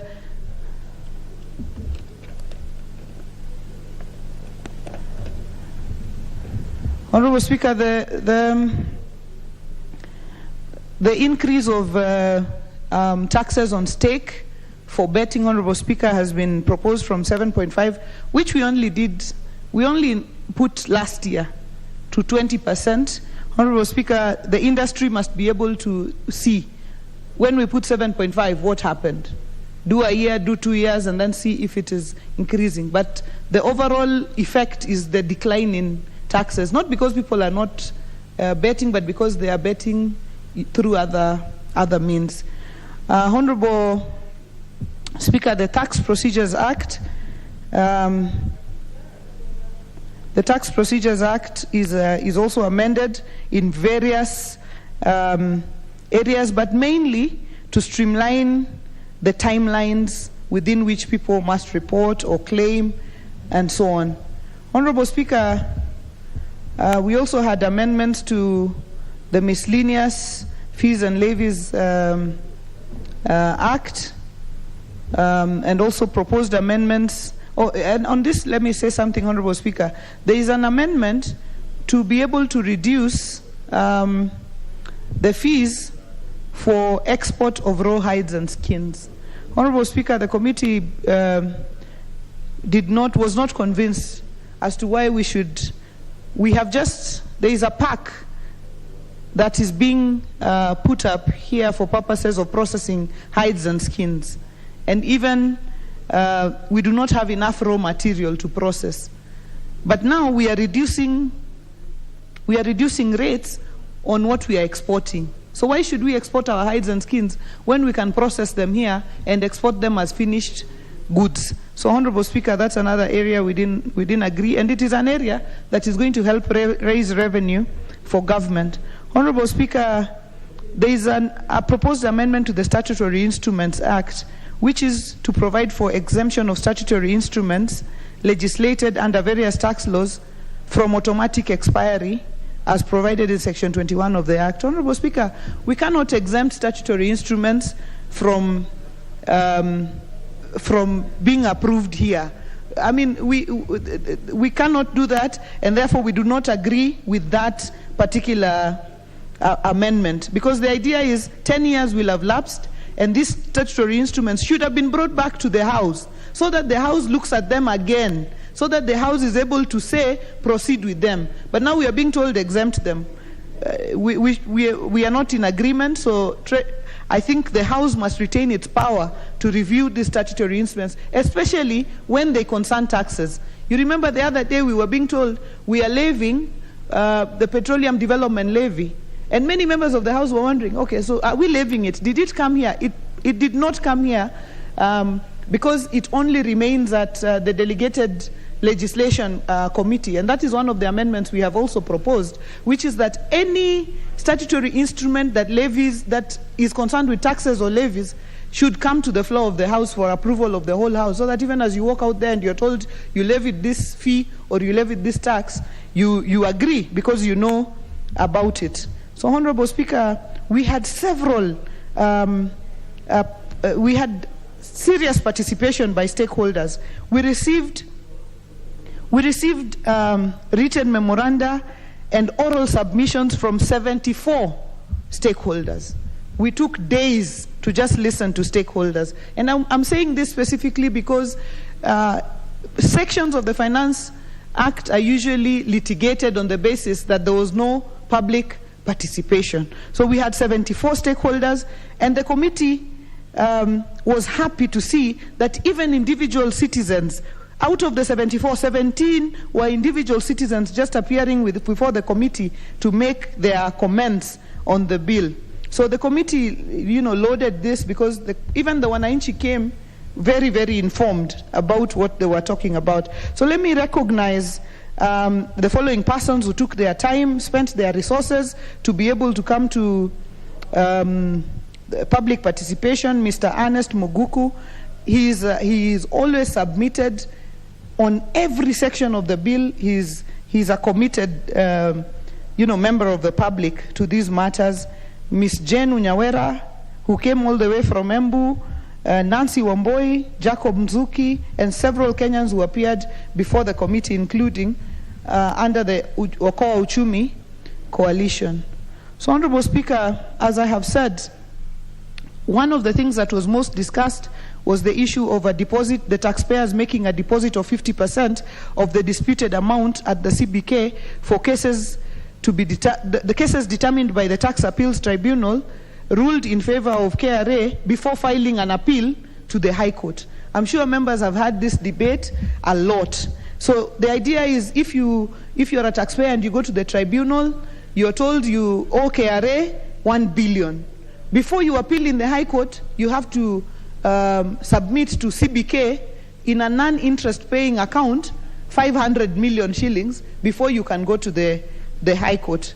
Many stakeholders spoke to this, opposed it on many, many fronts, that it was, deterring access to justice, it was, unconstitutional, but also just increasing the cost of doing business and making Kenya an unattractive business environment. So, Honorable Speaker, this is one of the areas that we are not in agreement with what was proposed. Honorable Speaker, the increase of capital gains tax, as I had said earlier, was also discussed. The increase of taxes on basic commodities, I have said. The excise duty on glass bottles, Honorable Speaker, locally manufactured glass bottles, this would impact very negatively because we have just 2 glass manufacturers. Their colleagues in Tanzania, Egypt are not subject to this excise. They would become very, very uncompetitive in the market. Honorable Speaker, we have already spoken about the issue of vaccines and that exemption. Honorable Speaker, the issue of taxing paint that is imported so that we can give our local manufacturers an opportunity to to manufacture and be competitive. Honorable Speaker, that was also discussed, Honorable Speaker, and acceded by the committee. Honorable Speaker, but not for local paint or locally manufactured paint. Honorable Speaker, the stakeholders spoke about the issue of specialized hospitals, which I already spoke to. The digital service tax was a big question of debate. The issue of betting was a big debate, Honorable Speaker. The digital service tax, and as I said, the areas that I have highlighted, Honorable Speaker, we did not. We agreed with some stakeholders. We did not agree with other stakeholders. But, Honorable Speaker, the good thing is that they were able to express their views and inform the committee accordingly. Honorable Speaker, there's also the whole issue of beer. If you look at the taxes levied in our neighboring countries, that you find that our people living in the borders, I can see Honorable Mutua there, the people living in Busia, for example, would rather cross and drink on the Ugandan side of the border rather than on this side. But, Honorable Speaker, it's not about the beer, but what we were shocked to see was the effect this is having on the value chain. Because beer is about barley and about sorghum. So we even had farmers coming to the committee saying, look, we are a part of the value chain, and this constant increases is only reducing some of these taxes. But, Honorable Speaker, we still have to tax. There are areas that we agreed with Treasury, including the area of beauty products. I think the men in the committee said they love the women to be natural, but now I don't know whether that is true, but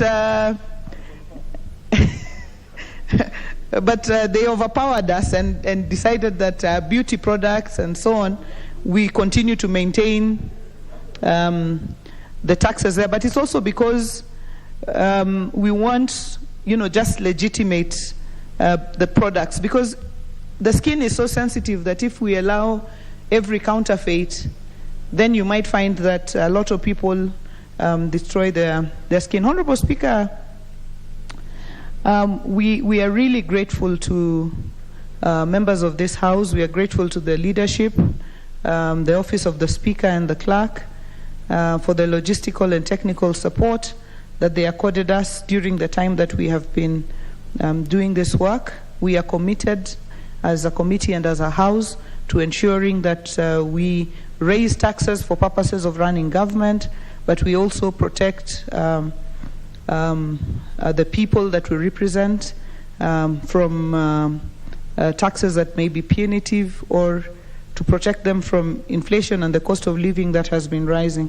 Honorable Speaker, I thank you for this time, and I beg to move and call upon Honorable Mboni, the Member of Parliament for Kitui Rural, to second. Honorable Mboni. Thank you, Mr. Speaker, for giving this opportunity. And on onset, I second the bill. Mr. Speaker, the Finance Bill 2022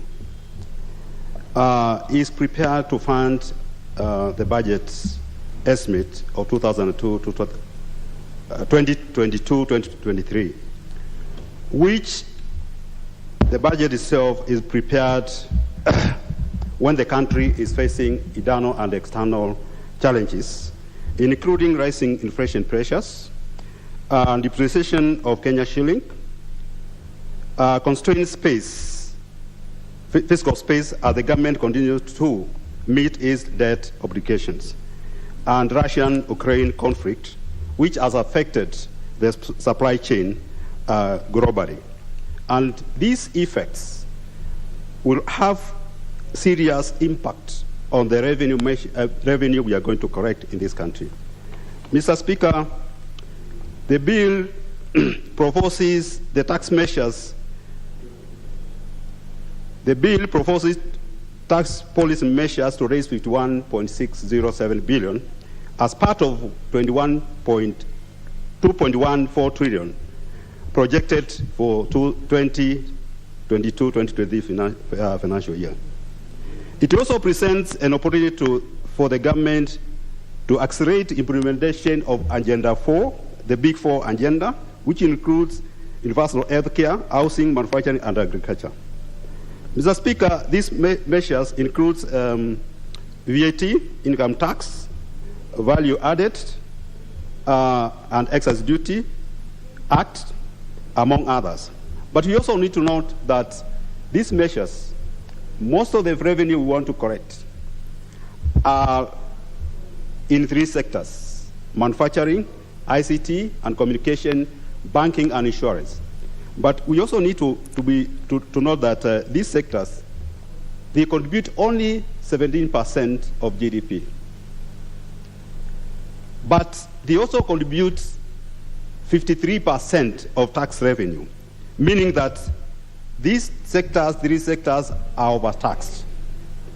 And therefore, the government needs to expand tax measures to include other sectors so that these sectors will not be able to feel that they are overtaxed. Mr. Speaker, I want to note that most of the 51 billion being collected from these measures are coming from excise duty act proposals, which these proposals are supposed to contribute 26 billion. And these taxes are in beer and spirits and cigarettes. And Mr. Speaker, it's important to note that because of the high tax in beer and spirits and cigarettes, we are getting a lot of these commodities from neighboring countries, which are cheaper. And that way, we are losing revenue. But we also need to ask ourselves, do we actually need these sectors? Because overtaxing these sectors, in economy, there's something called lava curve, whereby there's a tax limit beyond which the tax revenue starts going down. So we need to ask ourselves, do we need these sectors? These sectors, they are really being affected. And you know, Chair, Mr. Speaker, these backward and forward linkages. Backward in terms of farmers who are growing berries and sorghum, which are used in production of beer. Forward in terms of distributors and retailers, the bars. So immediately we overtax these sectors, then we are going to lose jobs. The farmers who are being employed doing farming and the workers who are working in those farms are going to lose their jobs. The bars, people working in the bars, they are going to be affected. And therefore, raising these measures, we need to be very careful so that we don't also lose revenue and we also don't lose jobs. Mr. Speaker, Chair has really given the details of the tax measures in each and every act of the tax. But I want to note that the tax dispute, where the affected person is supposed to deposit 50% of the money of the tax disputed to CPK, this issue is a very serious issue. Imagine if somebody, a taxpayer, the dispute is around 2 billion. This person is supposed to get 1 billion to deposit in non-interest earning account. And this person may not even have the money. Maybe probably he has to go to the bank and borrow that amount to deposit in that account. And some of these disputes, they take up to even 10 years. So it's a loss to that business when it comes to that. And this thing is going to hinder disputes. It is going to hinder justice because people will be afraid of going for these disputes. It is also going to promote corruption because somebody will try to see how you can evade that and maybe give little money, whereby the people concerned corruption collecting the revenue will not be able to go after him. The tax, the VAT on maize flour, cassava flour, these are essential commodities which we should not actually impose VAT on. Mr. Speaker, the VAT, proposed VAT on fertilizer, this is a very serious issue. This country already is facing famine. The country has faced drought for the last 2 years. There is no food. And I'll tell you where I come from. I've been visiting schools, my area. Where I come from, children are not going to school because of lack of food. So imposing a tax on fertilizer is even going to make the situation worse. Mr. Speaker, the inflation adjustment, and Speaker has actually spoken on it very well. When we are, and this tax revenue, tax adjustment is actually done on several commodities. And these commodities, every year, we impose tax on them in the finance bill. Imagine in July, the tax which has been imposed for finance bill has been implemented. And in October, there's inflation adjustment. That is like double taxation.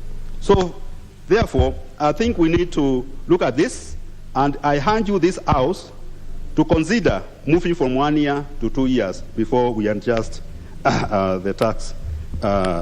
We adjust the tax.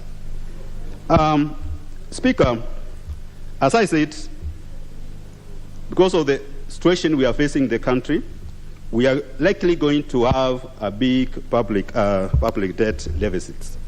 I don't think we are going to be able to raise the 51 billion, and that is the biggest amount we have ever raised in any finance bill. But I urge you, the government, to improve tax system, to expand the tax base, so that at least we can bring in more people, more sectors in the tax bracket, so that we can be able to fund our budgets. The government should also reduce corruption, which has been a big issue. The government should go on in implementation of fiscal consolidation to reduce wastage in the government. And finally, the government should be able to fund the ongoing projects to completion, so that we can realize full impact of this project. With those few remarks, I second.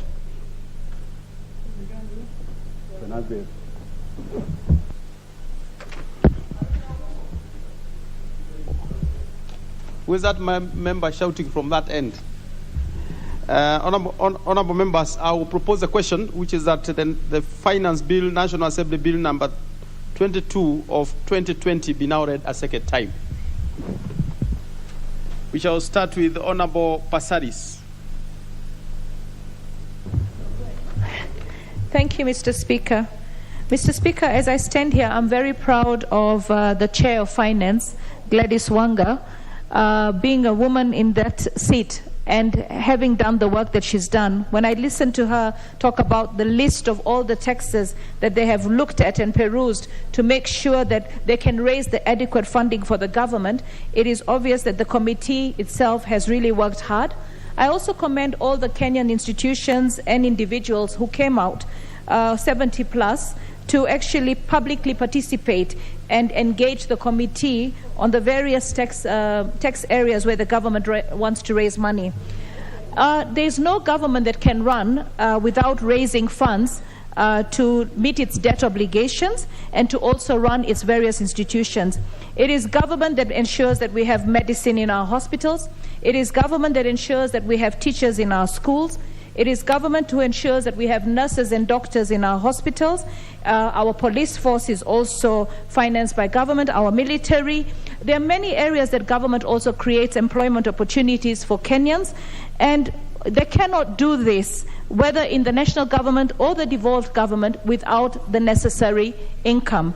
So when we look at our government, we have to understand that as it looks for ways to tax, it is looking for ways to tax so that it can effectively run an economy.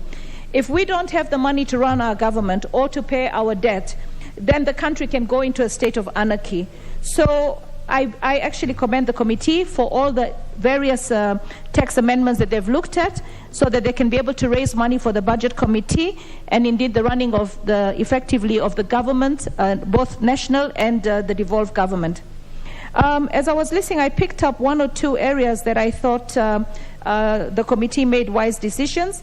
In terms of food security, as a country, we've had drought, we've had locusts, we don't have enough food to feed our people. We import a lot of food, and sometimes the importation of food is done at the expense of local production.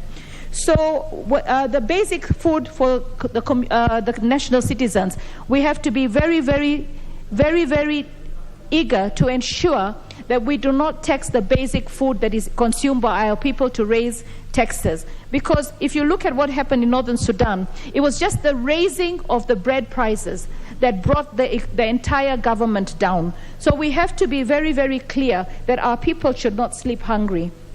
The interventions that we need is to ensure that Kenya becomes food secure by helping the farmers produce, helping fertilizers reach the people, and ensure that once the prices come down, people will be able to eat. But having said that, I recently read an article about a study that was done in the UK, and almost 2 million people in the UK now, today, are not able to have a meal every day. So the whole world is battling post-COVID on how to feed their citizens, how to bring back their economies. So I want to say, as Kenyans, when we hear about taxation, when we hear about the government trying to raise money, we have to understand that we've all, as a world, come out of a pandemic. This pandemic has caused loss of jobs. This pandemic has caused loss of income. This pandemic has caused loss of lives. And every single day, Kenyans are battling. So when we realize that it is not a Kenyan-owned problem, we agree that in Kenya we do have corruption, and it is the big elephant in the room, and we have to deal with it. But we cannot start talking recklessly like Mheshimiwa Rigathi, the deputy leader for the Tanga Tanga group, that, oh, the government is trying to raise taxes. I was a big taxpayer. I never ever actually saw any of his companies, and he hasn't said which companies. And I hope that if he was turning over 10 billion, then he should have been on the highest taxpayers in the country. We should not politicize issues of taxation, issues of budget, because this is what will keep the economy going. We're in an election year. The government will require a lot of money to ensure that we can run an effective campaign, and we can have an election process. And that election process in itself will also employ a lot of Kenyans, and it's something that we cannot do without. I looked at not taxing people who are importing machinery, and I saw Moderna is planning on bringing a $500 million project to Kenya to produce pharmaceutical products and vaccines in Kenya. It's the first in Africa. As a country, Kenya, because we enjoy the peace that we enjoy by the handshake by Uhuru Kenyatta and Raila Odinga, we are able to attract very good investors like the Express Highway, which a number of those that have been criticizing the projects of the government actually use. And of course, we know they don't use the SGR, but because they're in helicopters. But the SGR has served a number of Kenyans. So when we have pharmaceutical companies coming to invest in our country, they will bring technology, they will bring foreign exchange, because we'll be exporting to the African countries, being the first one here.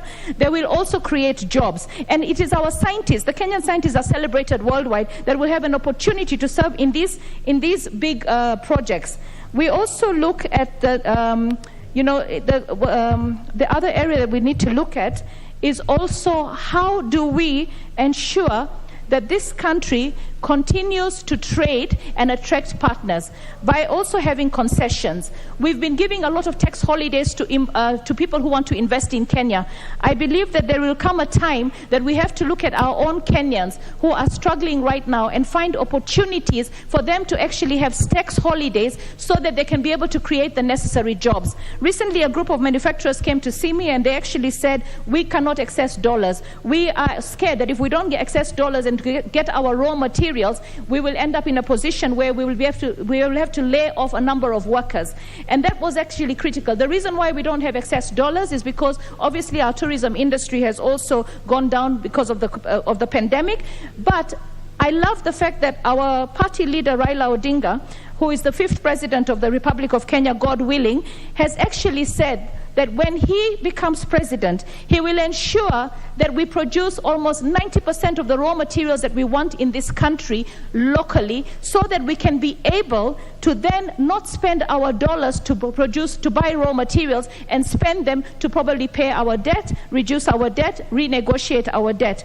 The country has a bad position right now. People are struggling, but I want the Kenyan citizens to know that as you struggle to make your ends meet, it is not a problem that has been created strictly by government. It is a worldwide problem. We need to ensure that us as Kenyans vote wisely in the upcoming elections, vote for somebody that can give this country the right direction, and that person is none other than Raila Amolo Odinga. And why do I say that? When you think of the government talking about creating 1 million jobs, Raila Odinga, just by fighting for devolution, has created over 5 million jobs across the country, in all the counties. And that in itself cannot be written off. Raila Odinga has actually made sure that as a country, we have something that will unite us. Because you know, a house divided cannot grow. Azimio la Umoja is all about uniting all of us, so that when we are united, we come as one. And we know that this country right now has a huge problem of single mothers. And we have a huge problem of unemployment. And he is the only leader who actually decided to put dignity in people's lives. When he says that I want to give everybody something, 6,000 shillings as a social fund, all right? That social fund will be money that will come from taxes. That social fund will make sure that every Kenyan, if you have a house of 4 people that are unemployed, you will end up with 24,000 shillings for that house. You'll be able to pay your house, pay your NHIF, pay for food for your children, have some dignity. But I would like Kenyans to look at this upcoming elections as a chance for them to economically liberate themselves. And if you're looking for somebody to run the country, who better than somebody who is mature, somebody who is experienced, somebody who has your interest at heart, not somebody who's coming to lie to you on a daily basis. I mean, just look at the kind of nonsense that we are hearing about from Rigathi saying that he was one of the biggest taxpayers. I have never seen any of his companies, and he was short of mentioning the companies. So I want Kenyans to stop being deceived, to understand that we've got really brainy Kenyans, and we are also in bed with a lot of international donors. And when we sit to make decisions about how we run our country, we consult. And when we consult, it is for the good of this country. So I support the finance bill. I also support the budget that was put in by Kanini Kega and his committee. And I want to say to the Treasury Ministry, try and have as many opportunities to engage with Kenyans so that together we can move ahead and liberate our country as the Right Honorable Raila Odinga has, in terms of economics and in terms of unity and in terms of peace. Thank you. I support. Next in queue is Honorable Odhiambo Akoth. Thank you, Mr. Speaker. Mr. Speaker, I rise to support the finance bill and wish to thank the committee for their recommendations and also for the bill. Mr. Speaker, as you well know, the finance bill is primarily about revenue-raising measures to enable us finance the budget.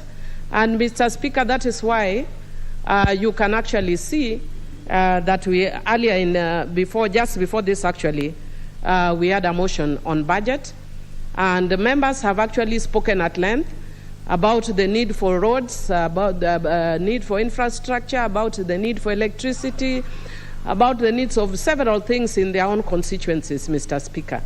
And Mr. Speaker, As much as we may want to put something in our budget, where is the money to finance that budget? So this bill is about how we are raising money to finance that budget. Mr. Speaker, as I had indicated earlier in the budget motion, the country and the world at large is facing unique challenges that calls to delicate and transformative leadership that takes a balanced approach to the mentioned challenges. Mr. Speaker, leadership that wants to hoodwink the country by promising all goodies without knowing that we actually have to face how we will raise taxes for that budget is not honest, Mr. Speaker. And you can only cheat people for so long. Indeed, actually, history is replete with countries that have fallen because we did not, or they did not address the issues that faced the countries, Mr. Speaker. Mr. Speaker, I want to indicate that even as we look at this finance bill, it requires a commitment to development, but with a heart for the people. And Mr. Speaker, I'm actually seeing the Budget Committee trying to do both. That one, on the one hand, we want to make sure that we raise the revenue, yes, but we have a heart for the people and the challenges that the country is facing right now. Mr. Speaker, history is an excellent teacher, and we can actually refer to world events that have transformed history and that we can learn from. Mr. Speaker, the French Revolution was inspired by poor management of the then challenges. Mr. Speaker, they faced 2 decades of poor harvests, which Kenya is facing, drought, which Kenya is facing, cattle diseases, which Kenya is facing, skyrocketing bread prices that had kindled unrest among peasants and the urban poor. Mr. Speaker, Marie Antoinette was infamously said to have told the masses to buy cake if they cannot afford, or if they are not able to afford bread.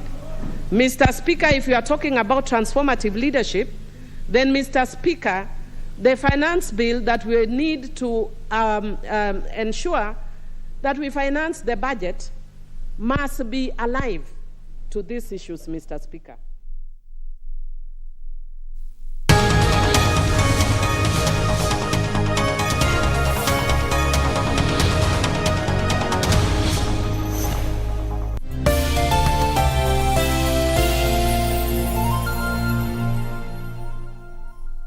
After 10 years, Murang'a County is gearing up to elect a new governor. How well do you know the candidates and what do they have to offer? KBC Channel 1 has organized a gubernatorial debate for Murang'a aspirants this Thursday, 26th May from 9:50 p.m. live from Murang'a University, exclusively on KBC Channel 1.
Mbugua almaarufu Prosecutor kwenye kipindi Ukipendacho Vioja Mahakamani kwenye runinga ya KBC Channel 1 anaomba usaidizi wako